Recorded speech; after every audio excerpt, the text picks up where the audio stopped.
ਵੇਲੇ ਤੇਲੰਗਾਨਾ सूबे ਨੂੰ ਲੈ ਕੇ कुछ MPs ਜਿਹੜੇ ਸੀਗੇ ਉਹ ਇੰਨੇ ਜ਼ਿਆਦਾ ਭੜਕ ਪਏ ਕਿ ਵਿੱਚੋਂ ਇੱਕ ਨੇ ਪੇਪਰ ਸਪਰੇ ਹੁੰਦੀ ਹੈ ਜਿਹੜੀ ਉਹ ਕਰ ਦਿੱਤੀ ਉਹ ਮਿਰਚਾਂ ਵਾਲੀ ਜਿਹੜੀ ਹੈ। ਤੇ ਹੋਇਆ ਕੀ ਸੀਗਾ ਕਿ ਫਿਰ ਐਂਬੂਲੈਂਸ ਤੱਕ ਬੁਲਾਉਣੀ ਪਈ ਸੀਗੀ ਬੰਦੇ ਕੱਢਣ ਵਾਸਤੇ। ਉਹ ਸੰਸਦ ਦੇ ਵਿੱਚ ਦਿਨ ਵੇਖਿਆ, ਲੋਕਾਂ ਨੇ ਉਹ ਵੀ ਦਿਨ ਵੇਖਿਆ ਜਦੋਂ ਸੰਸਦ ਦੇ ਵਿੱਚ ਨੋਟ ਲਹਿਰਾਏ ਗਏ ਸੀਗੇ। ਸੰਸਦ ਨੇ ਬਹੁਤ ਕੁਛ ਵੇਖਿਆ, ਭਾਰਤੀ ਸੰਸਦ, ਭਾਰਤੀ ਅਸੈਂਬਲੀਆਂ ਬਹੁਤ ਕੁਛ ਇਹੋ ਜਿਹਾ ਵੇਖ ਚੁੱਕੀਆਂ ਜਿਹੋ ਜਿਹਾ ਨਜ਼ਾਰਾ ਅੱਜ ਸੀਗਾ। ਦਰਅਸਲ ਰਾਹੁਲ ਗਾਂਧੀ ਨੇ ਨਾ ਬੀਤੇ ਦਿਨੀ, ਇਹ ਵੀ ਹੈ ਚੜੀਤਾ ਹੀ ਆ, ਰਾਹੁਲ ਗਾਂਧੀ ਹੈ ਜਿਹੜਾ ਚੜੀਤਾ ਹੀ ਆ, ਕਿਉਂਕਿ ਇਹਨੇ ਕੱਲ ਬਿਆਨ ਦੇ ਦਿੱਤਾ ਇੱਕ ਐਸਾ ਬਿਆਨ, ਕਿਉਂਕਿ ਉਹਨਾਂ ਨੇ ਜਿਵੇਂ ਕਿਹਾ ਸੀਗਾ ਨਾ ਕਿ ਗੋਲੀ ਮਾਰੋ, ਤੇ ਇਹਨਾਂ ਨੇ ਡੰਡੇ ਮਾਰਨ ਵਾਲਾ ਬਿਆਨ ਦੇ ਦਿੱਤਾ ਕਿ ਤੁਹਾਨੂੰ 6 ਮਹੀਨਿਆਂ ਬਾਅਦ ਡੰਡੇ ਮਾਰਨਗੇ, ਡੰਡੇ। ਤਾਂ ਇਹ ਜਿਹੜਾ ਤੁਹਾਨੂੰ ਪਤਾ ਹੀ ਆ ਫਿਰ ਇਸ ਤਰ੍ਹਾਂ ਦਾ ਬਿਆਨ ਹੁੰਦਾ, ਉਹ ਨਰਿੰਦਰ ਮੋਦੀ ਨੂੰ ਬੜਾ ਸੂਟ ਕਰਦਾ। ਉਹਨੇ ਉਸ ਮੁੱਦੇ ਨੂੰ ਚੁੱਕ ਲਿਆ, ਕਹਿੰਦਾ ਮੈਂ ਉਦੋਂ ਤੱਕ ਸੂਰਿਆ ਆਸਨ ਕਰ ਕਰਕੇ ਆਪਦੀ ਪਿੱਠ ਨੂੰ ਮਜ਼ਬੂਤ ਕਰ ਲਊਂਗਾ, ਕਿਉਂਕਿ ਇਹਨੇ ਕਿਹਾ ਤੇਰੀ ਪਿੱਠ ਤੇ ਡੰਡੇ ਵੱਜਣਗੇ। ਸੋ ਇਹੋ ਜਿਹਾ ਤੁਹਾਨੂੰ ਪਤਾ ਹੀ ਹੈ ਚੱਲ ਰਹੀ ਹੈ ਇਹਨਾਂ ਦਾ ਨਾਟਕ। ਤਾਂ ਉਸ ਤੋਂ ਬਾਅਦ ਅੱਜ ਕੀ ਹੋਇਆ ਕਿ ਡਾਕਟਰ ਹਰਸ਼ਵਰਧਨ ਜੀ ਹੈ ਜਿਹੜੇ ਸਿਹਤ ਮੰਤਰੀ ਆ, ਉਹ ਜਵਾਬ ਦੇ ਰਹੇ ਸੀਗੇ। ਉਹਨਾਂ ਨੇ ਜਵਾਬ ਤੇ ਦੇਣਾ ਸੀਗਾ ਜੋ ਚੱਲਦਾ ਪਿਆ, ਤੁਹਾਨੂੰ ਪਤਾ ਹੀ ਹੈ ਕਰੋਨਾ ਵਾਇਰਸ ਵਾਲਾ ਇੱਕ ਮਾਮਲਾ, ਤਾਂ ਉਹਦੇ ਤੇ ਉਹਨੂੰ ਜਵਾਬ ਦੇਣਾ ਸੀ। ਉਹ ਪਹਿਲਾਂ ਨਿੰਦਿਆ ਕਰਨ ਲੱਗ ਪਏ ਰਾਹੁਲ ਗਾਂਧੀ ਦੇ ਬਿਆਨ ਦੀ। ਉੱਥੋਂ ਕਾਂਗਰਸੀਆਂ ਨੇ ਕੁਛ ਵਿਰੋਧ ਕੀਤਾ। ਇਹਨਾਂ ਦਾ ਮਨੀਕਮ ਟੈਗੋਰ ਹੈਗਾ ਇੱਕ ਸੰਸਦ ਮੈਂਬਰ, ਉਹ ਤੇ ਇੱਕ ਹੈਗੇ ਭਾਰਤੀ ਜਨਤਾ ਪਾਰਟੀ ਦੇ ਮੇਰੇ ਖਿਆਲ ਦੇ ਨਾਲ ਬ੍ਰਿਜਮੋਹਨ ਸਿੰਘ, ਇਹਨਾਂ ਦੋਨਾਂ ਦਾ ਬ੍ਰਿਜ ਭੂਸ਼ਣ ਸਿੰਘ ਸੌਰੀ, ਤਾਂ ਇਹਨਾਂ ਦੋਨਾਂ ਦਾ ਆਪਸ ਵਿੱਚ ਬਹੁਤ ਵੱਡਾ ਟਕਰਾਅ ਹੋਇਆ। ਦੱਸਦੇ ਕਿ ਧੱਕਾ ਮੁੱਕੀ ਹੋ ਗਈ ਦੋਨਾਂ ਦੇ ਵਿੱਚ। ਫਿਰ ਉਸ ਤੋਂ ਬਾਅਦ ਹਰਸ਼ਵਰਧਨ ਕਹਿੰਦਾ ਕਿ ਮੈਨੂੰ ਵੀ ਮਾਰਨ ਲਈ ਦੌੜੇ ਆ ਕਾਂਗਰਸੀ, ਯਾਨੀ ਇਸ ਤਰ੍ਹਾਂ ਬਹੁਤ ਜ਼ਿਆਦਾ ਖਿਲਾਰਾ ਖਿਲਰ ਗਿਆ। ਉਸ ਤੋਂ ਬਾਅਦ ਫਿਰ ਰਾਹੁਲ ਗਾਂਧੀ ਹੈ ਜਿਹੜੇ ਉਹ ਵੀ ਆ ਗਏ ਮੀਡੀਆ ਦੇ ਵਿੱਚ, ਕਹਿੰਦੇ ਕਿ ਮੇਰੀ ਆਵਾਜ਼ ਨੂੰ ਸੰਸਦ ਦੇ ਵਿੱਚ ਦਬਾਇਆ ਜਾ ਰਿਹਾ ਹੈ। ਤਾਂ ਆਹ ਸੂਰਤ ਹਾਲ ਆ। ਸੋ ਇਸ ਕਰਕੇ ਮੇਰੇ ਖਿਆਲ ਦੇ ਨਾਲ 10 ਫਰਵਰੀ ਤੱਕ ਇਹਨਾਂ ਨੇ ਸਦਨ ਨੂੰ ਮੁਲਤਵੀ ਕਰ ਦਿੱਤਾ। ਪਰ ਜੋ ਵੀ ਹੋਇਆ ਮੇਰੇ ਖਿਆਲ ਦੇ ਨਾਲ ਠੀਕ ਨਹੀਂ ਹੈ। ਦੇਖੋ ਇਹੋ ਜਿਹੇ ਮੌਕੇ ਤੇ ਹੁਣ ਇਹ ਵੇਖੋ ਕਿ ਬਜਟ ਦਾ ਸੈਸ਼ਨ ਹੈ ਨਾ ਜੀ, ਬਜਟ ਦਾ ਸੈਸ਼ਨ ਆ, ਔਰ ਇੰਡੀਆ ਦੇ ਵਿੱਚ ਇੱਕ ਤਰ੍ਹਾਂ ਨਾਲ ਇੱਕ ਸਾਇਲੈਂਟ ਰਸੈਸ਼ਨ ਆ। ਤਾਂ ਚਰਚਾ ਤੇ ਹੋਣੀ ਚਾਹੀਦੀ ਆ, ਬੇਰੁਜ਼ਗਾਰੀ ਕਿੱਥੇ ਖਲੋਤੀ ਆ, ਇਕੋਨਮੀ 'ਚ ਇੰਨਾ ਡਾਊਨਫਾਲ ਕਿਉਂ ਆ। ਹਾਲੇ ਜੋ ਕਿਹਾ ਜਾਂਦਾ ਕਿ ਜਿਹੜਾ ਧੀਮਾ ਪੰਜ ਨੂੰ ਆਪਾਂ ਕਹਿੰਦੇ ਹਾਂ, ਜਿਹੜਾ ਸਲੋ ਹੈ ਇਕਨੋਮੀ ਦੇ ਵਿੱਚ, ਇਹ ਅਜੇ ਲੰਬਾ ਚੱਲਣਾ। ਇਹਦੇ ਤੇ ਚਰਚਾ ਹੋਣੀ ਚਾਹੀਦੀ ਹੈ, ਡਿਸਕਸ਼ਨ ਹੋਣੀਆਂ ਚਾਹੀਦੀਆਂ। ਜੋ ਸਾਡੇ ਇੰਡੈਕਸ ਡਿੱਗ ਰਹੇ ਆ ਲਗਾਤਾਰ, ਸਾਡੀ ਜੋ ਮੈਨੂਫੈਕਚਰਿੰਗ ਗਰੋਥ ਰੇਟ ਹੈ ਜਿਹੜੀ ਉਹ ਸਟੇਬਲ ਹੈ, ਜਦ ਕਿ ਜਿਹੜੇ ਇਸ ਵੇਲੇ ਵਧੀਆ ਦੇਸ਼ ਹੈ ਜਿੱਦਾਂ ਲਾ ਲਓ ਕਿ ਜਰਮਨ ਆ, ਜਿੱਦਾਂ ਚਾਈਨਾ, ਉਹਨਾਂ ਦੀ ਮੈਨੂਫੈਕਚਰਿੰਗ ਗਰੋਥ ਰੇਟ ਜਿਹੜੀ ਆ ਕਿੱਥੇ ਚਲੀ ਗਈ ਆ। ਸਾਡੀ ਇਹਨਾਂ ਚੀਜ਼ਾਂ ਤੇ ਬਹਿਸ ਹੋਣੀ ਚਾਹੀਦੀ ਆ ਬਜਟ ਸੈਸ਼ਨ ਦੇ ਵਿੱਚ। ਤਾਂ ਬਹਿਸ ਕਿੱਥੇ ਹੋ ਰਹੀ ਆ, ਡੰਡਾ ਮਾਰੋ, ਕਹਿੰਦਾ ਮੇਰੇ ਲੱਕ ਮਜ਼ਬੂਤ ਹੋਏਗਾ, ਫਿਰ ਮੈਂ ਆਪਣੇ ਆਲੇ ਦੁਆਲੇ ਮੇਰੀਆਂ ਜੋ ਬੀਬੀਆਂ ਭੈਣਾਂ ਨੇ ਉਹ ਕਵਚ ਦਾ ਕੰਮ ਕਰਨਗੀਆਂ, ਇਹ ਫਿਰ ਉੱਥੇ ਇੱਕ ਦੂਜੇ ਨਾਲ ਧੱਕਾ ਮੁੱਕੀ ਕਰਦੇ ਆ। ਸੋ ਇਹ ਮੇਰੇ ਖਿਆਲ ਦੇ ਨਾਲ ਟੋਟਲੀ ਜਿੱਦਾਂ ਕਹਿ ਲਈਏ ਬਕਵਾਸ ਰਾਜਨੀਤੀ ਆ, ਬਕਵਾਸ ਰਾਜਨੀਤੀ ਆ। ਸਾਨੂੰ ਨਾ ਡੰਡੇ ਮਾਰਨ ਵਾਲੇ ਚਾਹੀਦੇ ਆ, ਨਾ ਗੋਲੀਆਂ ਮਾਰਨ ਵਾਲੇ ਚਾਹੀਦੇ ਆ। ਸਾਨੂੰ ਉਹ ਬੰਦੇ ਚਾਹੀਦੇ ਆ ਜਿਹੜੇ ਨਿਸ਼ਾਨਿਆਂ ਦੀ ਮੱਛੀ ਦੀ ਅੱਖ ਦੀ ਪੁਤਲੀ ਦੇ ਵਿੱਚ ਨਿਸ਼ਾਨਾ ਮਾਰਨ ਦੀ ਕਲਾ ਰੱਖਦੇ ਹੋ। ਜੀ ਜੀ, ਡੰਡੇ ਮੁੱਕੀ ਧੱਕਾ ਮੁੱਕੀ ਤੋਂ ਇਲਾਵਾ ਕੋਈ ਕੰਮ ਵੀ ਹੋਇਆ ਜੀ ਉੱਥੇ? ਨਹੀਂ, ਉਹ ਸਦਨ ਹੀ ਮੁਲਤਵੀ ਹੋ ਗਿਆ। ਜਦੋਂ ਮੈਂ ਤੁਹਾਨੂੰ ਦੱਸਿਆ ਸਦਨ ਮੁਲਤਵੀ ਕਰ ਦਿੱਤਾ ਗਿਆ, ਕਾਰਵਾਈ ਇਹਨਾਂ ਨੇ 10 ਫਰਵਰੀ ਤੱਕ ਮੁਲਤਵੀ ਕਰ ਦਿੱਤੀ ਆ। ਵੀਕਐਂਡ ਜੋ ਆ ਗਿਆ, 10 ਫਰਵਰੀ ਨੂੰ ਜੁੜਨਗੇ, ਤੇ ਜੇ ਇੱਕ ਇਹੋ ਜਿਹਾ ਸ਼ੋਅ ਹੋਰ ਚੱਲ ਪਿਆ ਤੇ ਬਸ ਠੀਕ ਠਾਕ ਆ। ਜੀ, ਅਗਲੀ ਜਿਹੜੀ ਗੱਲ ਕਰਦੇ, ਕਹਿੰਦੇ ਮੋਦੀ ਸਰਕਾਰ ਦਾ ਕਿਸਾਨਾਂ ਨੂੰ ਵੱਡਾ ਝਟਕਾ, ਪੰਜਾਬੀਆਂ ਨੂੰ ਕਹਿੰਦੇ ਸਭ ਤੋਂ ਵੱਡਾ ਜਿਹੜਾ ਰਗੜਾ ਹੈ। ਦੇਖੋ ਅੱਜ ਨਾ ABP ਨੇ ਇਹ ਖਬਰ ਲਾਈ ਆ, ਉਹਨਾਂ ਨੇ ਇਹ ਕਿਹਾ ਵਾ ਕਿ ਜੋ ਬਜਟ ਦੇ ਵਿੱਚ ਖਾਦਾਂ ਦੀ ਸਬਸਿਡੀ ਸੀ ਉਹਨੂੰ ਘਟਾਇਆ ਗਿਆ ਵਾ, ਔਰ ਇਹ ਤੇ ਰਕਮ ਬਹੁਤ ਵੱਡੀ ਲਿਖੀ ਬੈਠੀ। ਮੈਂ ਕੋਟ ਕਰ ਰਿਹਾ ਇਹਨਾਂ ਦੀ ਖਬਰ ਨੂੰ। ਉਹ ਕਹਿੰਦੇ ਕਿ 9,000 ਕਰੋੜ ਰੁਪਏ ਦੀ ਕਟੌਤੀ ਕੀਤੀ ਗਈ ਆ, ਤੇ ਜਿਹਦਾ ਸਭ ਤੋਂ ਅਸਰਦਾਰਾ ਜੀ ਗੱਲ ਹੈ ਕਿ ਪੰਜਾਬ ਤੇ ਪੈਣਾ, ਕਿਉਂਕਿ ਪੰਜਾਬ ਦੇ ਵਿੱਚ ਰਸਾਇਣਾਂ ਦੀ ਖਪਤ ਜਿਹੜੀ ਆ ਬਹੁਤ ਜ਼ਿਆਦਾ ਹੈ, ਬਹੁਤ ਜ਼ਿਆਦਾ। ਜੇ ਦੇਖੋ ਕਿ ਮੈਨੂੰ ਪੱਕਾ ਨਹੀਂ, ਕਨਫਰਮ ਨਹੀਂ, ਪਰ ਮੇਰੇ ਖਿਆਲ ਦੇ ਨਾਲ ਇੱਕ ਛੋਟੇ ਜਿਹੇ ਹਿੱਸੇ ਨੂੰ ਛੱਡਦੀ ਹੈ ਪੂਰੇ ਇੰਡੀਆ ਲਈ, ਤਾਂ ਬਾਕੀ ਰਸਾਇਣਾਂ ਦੀ ਜਿਹੜੀ ਖਪਤ ਹੈ ਉਹ ਸਾਡੇ ਪੰਜਾਬ 'ਚ ਹੁੰਦੀ ਹੈ, ਬਹੁਤ ਜ਼ਿਆਦਾ ਖਪਤ ਆ। ਤਾਂ ਦੂਜੇ ਪਾਸੇ ਇਹ ਹੁਣ ਚੱਲਦੀ ਪਈ ਹੈ ਚਰਚਾ ਕਿ ਇਹ ਜਿਹੜੀ ਕਟੌਤੀ ਕੀਤੀ ਆ ਉਹ ਹੁਣ ਯੂਰੀਆ ਜਾਂ DAP, ਆਪਾਂ ਨੂੰ ਪਤਾ ਹੀ ਹੈ ਨਾ ਕਿ ਉਹ ਪਹਿਲਾਂ ਕਣਕ ਬੀਜਣ ਵੇਲੇ DAP ਪਾਈ ਜਾਂਦੀ ਆ, ਫਿਰ ਦੱਬੀ ਆਉਂਦੇ ਆ ਕੰਮ ਯੂਰੀਏ ਦਾ। ਔਰ ਜਿਹੜੇ ਖੇਤੀਬਾੜੀ ਯੂਨੀਵਰਸਿਟੀ ਵਾਲੇ ਉਹ ਕਰਦੇ ਰਹਿੰਦੇ ਸਿਫਾਰਿਸ਼ ਹੈ ਕਿ ਨਾ ਇੰਨੀ ਤੁਸੀਂ ਯੂਰੀਆ ਪਾਓ, ਨਾ ਇੰਨੀ ਖਾਦ ਪਾਓ, ਪਰ ਕੋਈ ਟਲਦਾ ਹੀ ਨਹੀਂ ਹੈ। ਗਵਾਂਢੀ ਖੇਤ ਵਾਲਾ ਪਾਉਂਦਾ 1 ਗੱਟਾ ਕਿੱਲੇ ਦਾ ਤੇ ਦੂਜਾ 2 ਪਾ ਦਿੰਦਾ ਕਿ ਮੇਰਾ ਝਾੜ ਨਾ ਘੱਟ ਰਹਿ ਜਾਵੇ। ਸੋ ਇਹ ਖਪਤ ਜਿਹੜੀ ਆ ਉਹ ਬਹੁਤ ਜ਼ਿਆਦਾ। ਤਾਂ ਇਹਦਾ ਮਤਲਬ ਇਹੋ ਆ ਕਿ ਜੇ ਕਟੌਤੀ, ਜੇ ਖਬਰ, ਕਿਉਂਕਿ ਹੁਣ ਮੈਂ ਪੁਸ਼ਟੀ ਨਹੀਂ ਕਰ ਸਕਦਾ, ABP ਦੀ ਇਹ ਖਬਰ ਆ, ਜੇ ਮੰਨ ਲਓ ਇਸੇ ਤਰ੍ਹਾਂ ਹੀ ਕਟੌਤੀ ਹੁੰਦੀ ਹੈ ਤਾਂ ਬਹੁਤ ਜ਼ਬਰਦਸਤ ਉਛਾਲ ਆਏਗਾ ਰੇਟਾਂ ਦੇ ਵਿੱਚ, ਕਿਉਂਕਿ 9,000 ਕਰੋੜ ਰੁਪਏ ਦੀ ਕਟੌਤੀ ਕੋਈ ਸਧਾਰਨ ਕਟੌਤੀ ਨਹੀਂ ਹੈ। ਔਰ ਇਹਨੂੰ ਕਟੌਤੀ ਨੂੰ ਤੁਸੀਂ ਹੋਰ ਦੂਸਰੇ ਪੱਖ ਤੋਂ ਵੀ ਲਵੋ। ਦੂਸਰਾ ਪੱਖ ਕੀ ਆ ਕਿ ਜਿੱਦਾਂ ਹੁਣ ਇੱਕ ਬਹਿਸ ਚੱਲਦੀ ਪਈ ਆ ਇੰਡੀਆ ਦੇ ਵਿੱਚ ਕਿ ਜੋ ਇੱਕ MSP ਕਮਿਸ਼ਨ ਹੈ ਉਹਨੇ ਜਿਹੜੀ ਸਿਫਾਰਿਸ਼ ਦਿੱਤੀ ਆ ਕਿ ਤੁਸੀਂ ਸਬਸਿਡੀਆਂ ਖਤਮ ਕਰ ਦਿਓ, ਮੰਡੀਕਰਨ ਦੀ ਵਿਵਸਥਾ ਜਿਹੜੀ ਉਹ ਐਸੀ ਕਰ ਦਿਓ ਕਿ ਜਿੰਨਾ ਕੋਲ ਲੋੜੀਂਦਾ ਅਨਾਜ ਖਰੀਦੋ, ਬਾਕੀ ਜਿਹੜੇ ਪ੍ਰਾਈਵੇਟ ਪਲੇਅਰ ਆ ਉਹ ਖਰੀਦਣ। ਤੇ ਇਹ ਜਿਹੜੀਆਂ ਚੀਜ਼ਾਂ ਨੇ ਉਹ ਮੇਰੇ ਖਿਆਲ ਦੇ ਨਾਲ ਫਿਰ ਇਹਦੇ ਨਾਲ ਆ ਜੁੜਨਗੀਆਂ ਨਾ, ਕਿਉਂਕਿ ਉਹ MSP ਕਹਿ ਰਿਹਾ ਕਮਿਸ਼ਨ ਕਿ ਤੁਸੀਂ ਸਬਸਿਡੀਆਂ ਜਾਂ ਜਿਹੜੀਆਂ ਰੈਟਾਂ ਦਿੰਦੇ ਹੋ ਘੱਟ ਕਰੋ ਤਾਂ ਕਿ ਜਿਹੜੇ ਹੋਰ ਕੌਮਾਂਤਰੀ ਵਪਾਰੀ ਆ, ਪ੍ਰਾਈਵੇਟ ਪਲੇਅਰ ਆ, ਉਹਨਾਂ ਕੋਲ ਬਰਾਬਰ ਮੌਕੇ ਮਿਲਣ। ਔਰ ਜੋ ਇੱਕ ਪ੍ਰੋਟੈਕਸ਼ਨ ਦਿੱਤੀ ਜਾਂਦੀ ਹੈ MSP ਦੇ ਰੂਪ ਦੇ ਵਿੱਚ, ਉਹ ਉਨੀ ਕੁ ਹੀ ਰੱਖੋ ਜਿੰਨੀ ਕੁ ਤੁਹਾਨੂੰ ਕਣਕ ਜਾਂ ਝੋਨੇ ਦੀ ਚਾਹੀਦੀ ਹੈ ਪੈਦਾਵਾਰ। ਜਿਹੜਾ ਉਤਪਾਦਨ ਤੁਹਾਨੂੰ ਗੈਰ ਲੋੜੀਂਦਾ ਉਹਨੂੰ ਖੁੱਲੀ ਮੰਡੀ 'ਚ ਛੱਡ ਦਿਓ ਤਾਂ ਕਿ ਜਿਹੜੇ ਪ੍ਰਾਈਵੇਟ ਪਲੇਅਰ ਆ ਉਹਨੂੰ ਪਰਚੇਜ਼ ਕਰ ਸਕਣ। ਤਾਂ ਫਿਰ ਮੰਨ ਲਈ, ਕਿਉਂਕਿ ਇੱਕ ਛੋਟੀ ਜਿਹੀ ਕਟੌਤੀ ਹੁੰਦੀ ਹੈ ਨਾ, ਚਲੋ ਆਪਾਂ ਕਈ ਵਾਰ ਸੋਚਦੇ ਆ ਕਿ ਯਾਰ ਮੰਦਾ ਆ ਗਿਆ, ਆਪਣੇ ਘਰਾਂ ਦੇ ਵਿੱਚ ਵੀ ਤਾਂ ਇਸੇ ਤਰ੍ਹਾਂ ਹੁੰਦਾ ਨਾ, ਜੇ ਕਿਤੇ ਮੰਨ ਲਓ ਖੁਦਾ ਨਾ ਖਾਸਤਾ ਕੋਈ ਦਿਨ ਮਾੜਾ ਆ ਗਿਆ ਤਾਂ ਅਸੀਂ ਕਹਿੰਦੇ ਕੋਈ ਗੱਲ ਨਹੀਂ, ਹੱਥ ਘੁੱਟ ਲਓ, ਆਪਾਂ ਕਹਿੰਦੇ ਕਿ ਅਸੀਂ ਵੱਟ ਜਾਓ। ਪਰ ਇਹ ਜਿਹੜੀ ਕਟੌਤੀ ਹੈ ਕੋਈ ਸਧਾਰਨ ਕਟੌਤੀ ਨਹੀਂ। 9,000 ਕਰੋੜ ਦੀ ਕਟੌਤੀ ਮੇਰੇ ਮੰਨਣ 'ਚ ਬਹੁਤ ਵੱਡੀ ਕਟੌਤੀ ਹੈ। ਤਾਂ ਇਹ ਲੱਗਦਾ ਇਹੋ ਆ ਕਿ ਇਨਡਾਇਰੈਕਟਲੀ ਆਪਾਂ ਉਸ ਥਾਂ ਤੇ ਜੋੜ ਸਕਦੇ ਹਾਂ ਜਿਸ ਥਾਂ ਤੇ ਕਿਸਾਨਾਂ ਦੀ ਬਰਬਾਦੀ ਦੀ ਇਬਾਰਤ ਹੈ ਕਿ MSP ਖਤਮ ਕਰ ਦਿੱਤਾ ਜਾਵੇ, ਮੰਡੀਕਰਨ ਵਿਵਸਥਾ ਨੂੰ ਖਤਮ ਕਰ ਦਿੱਤਾ ਜਾਵੇ, ਜੋ ਚੀਜ਼ਾਂ ਸਬਸਿਡਾਈਜ਼ ਕੀਤੀਆਂ ਜਾਂਦੀਆਂ ਉਹ ਬੰਦ ਕਰ ਦਿੱਤੀਆਂ ਜਾਣ, ਯਾਨੀ ਪ੍ਰਾਈਵੇਟ ਪਲੇਅਰਾਂ ਦੇ ਹਵਾਲੇ ਕਿਸਾਨ ਮੰਡੀ ਕਰ ਦਿੱਤੀ ਜਾਵੇ। ਤਾਂ ਫਿਰ ਤੁਹਾਨੂੰ ਪਤਾ ਹੀ ਹੈ ਕਿਸਾਨਾਂ ਦਾ ਹਸ਼ਰ ਹਾਲ ਕੀ ਹੋਏਗਾ। ਤਾਂ ਬਹਰਹਾਲ ਇੱਕ ਚੀਜ਼ ਜਿਹੜੀ ਆ ਉਹ ਮੈਂ ਜ਼ਰੂਰ ਕਹਿਣਾ ਚਾਹੂੰਗਾ ਕਿ ਜਿਹੜੀ ਕੁਦਰਤੀ ਖੇਤੀ ਆ ਸਾਨੂੰ ਵੈਸੇ ਉਹ ਵਧੀਆ ਰਹੀ ਆ। ਜਦੋਂ ਤੱਕ ਪੰਜਾਬ ਨੇ ਕੁਦਰਤੀ ਖੇਤੀ ਕੀਤੀ ਆ, ਰਸਾਇਣਾਂ ਵਾਲੀ ਖੇਤੀ ਤੋਂ ਰਹਿਤ ਜਿਹੜੀ ਕੀਤੀ ਸੀ, ਤਾਂ ਬਹੁਤ ਵਧੀਆ ਸੀ। ਸਾਡੀ ਸਿਹਤ ਵੀ ਵਧੀਆ ਸੀ, ਉਤਪਾਦਨ ਬੇਸ਼ੱਕ ਘੱਟ ਸੀਗਾ ਪਰ ਸਾਡੇ ਕੋਲ ਆ ਬਿਮਾਰੀਆਂ ਦਾ ਇੱਕ ਗੜ੍ਹ ਨਹੀਂ ਸੀਗਾ। ਹੁਣ ਅਸੀਂ ਕਮਾਉਨੇ ਤਾਂ ਬਹੁਤ ਆ ਕਿੱਲੇ ਚੋਂ, ਪਰ ਉਸ ਕਿੱਲੇ ਚੋਂ ਖਾ ਕੇ ਕਣਕ ਜੋ ਉੱਤੇ ਕਮਾਈ ਲਾਉਨੇ ਆ ਸ਼ਾਇਦ ਅਸੀਂ ਕੈਲਕੂਲੇਟ ਹੀ ਨਹੀਂ ਕਰਦੇ ਕਦੇ। ਜੀ ਜੀ। ਅਗਲੀ ਜਿਹੜੀ ਮਿੰਟੂ ਜੀ ਗੱਲ ਕਰਦੇ, ਕਹਿੰਦੇ ਚਿੱਟੇ ਦੀ ਫੈਕਟਰੀ 10 ਦਿਨ ਰੂਪੋਸ਼ ਰਹਿਣ ਮਗਰੋਂ ਸਾਹਮਣੇ ਆਇਆ ਅਕਾਲੀ ਲੀਡਰ ਅਨੂਪ ਕਾਲੋਂ ਬਾਰੇ ਵੀ ਹੋਇਆ ਹੈ ਖੁਲਾਸਾ।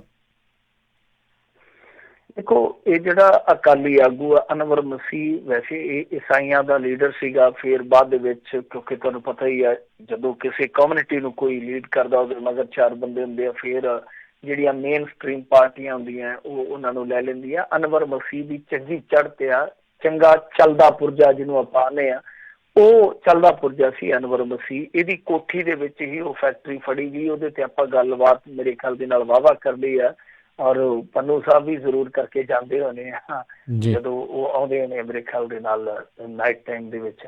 ਤਾਂ ਇਹ ਜਿਹੜਾ ਮੁੱਦਾ ਵਾ ਅਸਲ ਦੇ ਵਿੱਚ ਉੱਥੇ ਦਾ ਉੱਥੇ ਹੀ ਖਲੋਤਾ। ਅਨਵਰ ਮਸੀਹ ਅੱਜ ਜਾਂਚ ਪੜਤਾਲ 'ਚ ਸ਼ਾਮਲ ਜ਼ਰੂਰ ਹੋਇਆ ਪਰ ਬਾਹਰ ਆ ਕੇ ਉਹਨੇ ਆਖਿਆ ਕਿ ਮੈਂ ਇੱਜ਼ਤਦਾਰ ਆਦਮੀ ਆ, ਜੇ ਮੈਨੂੰ ਬਹੁਤਾ ਤੰਗ ਕਰਨਗੇ ਕਿ ਮੈਂ ਇਹਨਾਂ ਦੇ ਸਿਰ ਚੜ੍ਹ ਕੇ ਖੁਦਕੁਸ਼ੀ ਵੀ ਕਰ ਸਕਦਾ। ਉਹਨੇ ਸਾਫ਼ ਕਿਹਾ ਕਿ ਮੈਂ ਪੇਸ਼ ਜ਼ਰੂਰ ਹੋਇਆ, ਮੈਂ ਸਾਰੀਆਂ ਗੱਲਾਂ ਬਾਤਾਂ ਸੁਣੀਆਂ ਨੇ ਆਲੇ ਦੁਆਲੇ ਤੋਂ, ਤੇ ਜੇ ਮੈਨੂੰ ਬਹੁਤਾ ਤੰਗ ਕਰੂਗੇ ਤੇ ਫਿਰ ਮੈਂ ਇਹਨਾਂ ਦੇ ਸਿਰ ਚੜ੍ਹ ਕੇ ਮਰ ਜਾਣਾ। ਤੇ ਬਹੁਤੀਆਂ ਹੋਰ ਉਹਨੇ ਗੱਲਾਂ ਨਹੀਂ ਦੱਸੀਆਂ ਕਿਉਂਕਿ ਦੇਖੋ ਬੜਾ ਇੱਕ ਨਾ ਸਧਾਰਨ ਜਿਹਾ ਇੱਥੇ ਰੂਲ ਆ ਤੇ ਉਹ ਬਹੁਤ ਸਧਾਰਨ ਬੰਦੇ ਨੂੰ ਵੀ ਪਤਾ ਕਿ ਜਦੋਂ ਤੁਸੀਂ ਕੋਈ ਕਿਰਾਏਦਾਰ ਬਿਠਾਉਣਾ ਹੈ ਤਾਂ ਜੋ ਲੀਗਲੀ ਪ੍ਰਕਿਰਿਆ ਹੈ, ਜੋ ਕਾਨੂੰਨਨ ਪ੍ਰਕਿਰਿਆ ਉਹ ਤੁਸੀਂ ਪੂਰੀ ਕਰੋ। ਅੱਜ ਕੱਲ੍ਹ ਉਹ ਡੀਡ ਵਗੈਰਾ ਬਣਦੀ ਹੈ ਔਰ ਉਸ ਤੋਂ ਬਾਅਦ ਫਿਰ ਤੁਸੀਂ ਥਾਣੇ 'ਚ ਇਤਲਾਹ ਦਿੰਦੇ ਹੋ। ਹਾਂ, ਉਸ ਤੋਂ ਬਾਅਦ ਕਿਰਾਏਦਾਰ ਕੀ ਕਰਦਾ ਕੋਠੀ 'ਚ ਤੁਸੀਂ ਜ਼ਿੰਮੇਵਾਰ ਨਹੀਂ ਹੈ। ਹੁਣ ਅਨਵਰ ਮਸੀਹ ਨੇ ਮੈਨੂੰ ਨਹੀਂ ਲੱਗਦਾ ਕਿ ਇਹ ਸਪਸ਼ਟ ਕੀਤਾ ਕਿ ਉਹਨਾਂ ਨੇ ਕਿਸ ਤਰ੍ਹਾਂ ਦਾ ਇਹ ਸਭ ਕੁਛ ਕਿਰਾਏ ਵਾਲਾ ਜਿਹੜਾ ਫੰਡਾ ਅਪਣਾਇਆ ਸੀਗਾ। ਤੇ ਜੇ ਜਾਂਚ ਪੜਤਾਲ 'ਚ ਸ਼ਾਮਲ ਹੋਏ ਤਾਂ ਸਾਨੂੰ ਇੰਤਜ਼ਾਰ ਕਰਨਾ ਚਾਹੀਦਾ ਕਿਉਂਕਿ ਪਹਿਲਾਂ ਉਹ ਸ਼ਾਮਲ ਨਹੀਂ ਸੀ ਹੋ ਰਹੇ, ਕਈ ਕਿਆਫੇ ਲੱਗ ਰਹੇ ਸੀਗੇ। ਇੰਤਜ਼ਾਰ ਕਰਨਾ ਚਾਹੀਦਾ ਕਿ ਜਾਂਚ ਪੜਤਾਲ ਕਿਸ ਸਿੱਟੇ ਤੇ ਪਹੁੰਚਦੀ ਹੈ। ਪਰ ਮਾਮਲਾ ਬਹੁਤ ਗੰਭੀਰ ਹੈ, ਬਹੁਤ ਜ਼ਿਆਦਾ ਗੰਭੀਰ ਆ। ਮੈਂ ਅੱਗੇ ਵੀ ਕਿਹਾ ਕਿ ਇਹਦੀਆਂ ਤਾਰਾਂ ਜਿਹੜੀਆਂ ਅਫਗਾਨਿਸਤਾਨ ਤੋਂ ਲੈ ਕੇ ਵਾਇਆ ਗੁਜਰਾਤ, ਵਾਇਆ ਪੰਜਾਬ, ਪਤਾ ਨਹੀਂ ਕਿੱਥੋਂ ਕਿੱਥੋਂ ਤੱਕ ਜਾਂਦੀਆਂ। ਤਾਂ ਦੂਜੇ ਪਾਸੇ ਇੱਕ ਪਾਸੇ ਤੁਹਾਨੂੰ ਜਿੱਦਾਂ ਆ ਰਹੀ ਹੈ, ਦੂਜੇ ਪਾਸੇ ਖਬਰ ਜਾ ਰਹੀ ਆ। ਇੱਥੇ ਭੋਲਾ ਡਰੱਗ ਰੈਕਟ ਤੁਹਾਨੂੰ ਪਤਾ ਹੀ ਬੜਾ ਮਸ਼ਹੂਰ ਹੋਇਆ ਸੀਗਾ, ਮਸ਼ਹੂਰ ਕੀ ਬਦਨਾਮ ਹੋਇਆ ਸੀਗਾ। ਭੋਲਾ ਜਿਹੜਾ ਸੀਗਾ ਉਹ ਅਰਜਨ ਅਵਾਰਡੀ ਪਹਿਲਵਾਨ ਸੀਗਾ। ਛੋਟੇ ਹੁੰਦੇ ਅਸੀਂ ਇਹਨਾਂ ਦੀਆਂ ਕੁਸ਼ਤੀਆਂ ਵੇਖਦੇ ਰਹੇ ਹਾਂ ਪਹਿਲਵਾਨਾਂ ਦੀਆਂ, ਸਾਈਕਲ ਤੇ ਜਾ ਕੇ ਨਾ ਬਹੁਤ ਦੂਰ ਤੱਕ, ਉਦੋਂ ਛਿੰਝਾਂ ਹੁੰਦੀਆਂ ਸੀ ਜਾਂ ਗੱਦੇ ਵਾਲੀ ਕੁਸ਼ਤੀ ਹੁੰਦੀ ਸੀ, ਤੇ ਬਹੁਤ ਦੂਰ ਤੱਕ ਜਾ ਕੇ ਵੇਖੀਦਾ ਸੀ। ਇਹਨਾਂ ਦੀ ਬੜੀ ਚੜ੍ਹਤ ਹੁੰਦੀ ਸੀ। ਇਹ ਬਾਅਦ ਚ ਪੁਲਿਸ ਚ ਭਰਤੀ ਹੋ ਗਿਆ, ਫਿਰ ਉਸ ਤੋਂ ਬਾਅਦ ਦੂਸਰੇ ਕੰਮਾਂ ਚ ਭਰਤੀ ਹੋ ਗਿਆ। ਇਹ ਜਿਹੜਾ ਅਨੂਪ ਸਿੰਘ ਕਾਹਲੋਂ ਆ, ਬਹੁਤ ਘੱਟ ਲੋਕਾਂ ਨੂੰ ਜਾਣਕਾਰੀ ਹੋਊਗੀ, ਇਹ ਵੀ ਪੰਜਾਬ ਪੁਲਿਸ ਚ ਹੁੰਦਾ ਸੀਗਾ ਉਸ ਟਾਈਮ। ਤਾਂ ਉਸ ਤੋਂ ਬਾਅਦ ਇਹ ਕੈਨੇਡਾ ਜਾ ਵਸਿਆ, ਕਿਉਂਕਿ ਤੁਹਾਨੂੰ ਪਤਾ ਬਿਜ਼ਨਸ ਕੈਨੇਡਾ ਦਾ ਸੀਗਾ ਨਾ ਜ਼ਿਆਦਾਤਰ ਇੱਧਰ ਨੂੰ। ਤਾਂ ਇਹ ਜਿਹੜਾ ਅਨੂਪ ਸਿੰਘ ਕਾਹਲੋਂ ਸੀਗਾ ਇਹ ਬਣ ਗਿਆ NRI, ਪਰ ਇਸ ਮਾਮਲੇ 'ਚ ਲਪੇਟਿਆ ਗਿਆ। ਇਹਦੀ ਕੋਠੀ ਦੀ ਸੀਲਿੰਗ ਦੇ ਵਿੱਚੋਂ ਉਸ ਟਾਈਮ ਬਹੁਤ ਵੱਡੀ ਮਾਤਰਾ 'ਚ ਨਸ਼ੀਲੇ ਪਦਾਰਥ ਫੜੇ ਗਏ ਸਨ ਜਦੋਂ ਭੋਲਾ ਅਰੈਸਟ ਹੋਇਆ। ਉਸ ਤੋਂ ਬਾਅਦ ਇਹਨੂੰ ਵੀ 15 ਸਾਲ ਦੀ ਕੈਦ ਹੋ ਗਈ, 15 ਸਾਲ ਦੀ ਕੈਦ ਹੋ ਗਈ। ਉਸ ਤੋਂ ਬਾਅਦ ਜ਼ਮਾਨਤ ਮਿਲ ਗਈ 1/4 ਕੱਟ ਕੇ, ਕਿਉਂਕਿ ਇਹਨੇ ਕੱਟੀ ਹੋਈ ਸੀ 19 ਕੋ। ਉਸ ਤੋਂ ਬਾਅਦ ਹੁਣ ਖਬਰ ਇਹ ਆਈ ਆ ਕਿ ਇਹ ਬੰਦਾ ਲੱਭ ਨਹੀਂ ਸੀ ਰਿਹਾ। ਉਸ ਤੋਂ ਬਾਅਦ ਹੁਣ ਅੱਜ ਕੁਛ ਪੋਰਟਲ ਤੇ ਇਹ ਖਬਰ ਲੱਗੀ ਆ ਕਿ ਦਰਅਸਲ ਕਾਹਲੋਂ ਹੈ ਜਿਹੜਾ ਉਹ ਅਫਰੀਕਾ ਦੌੜ ਗਿਆ।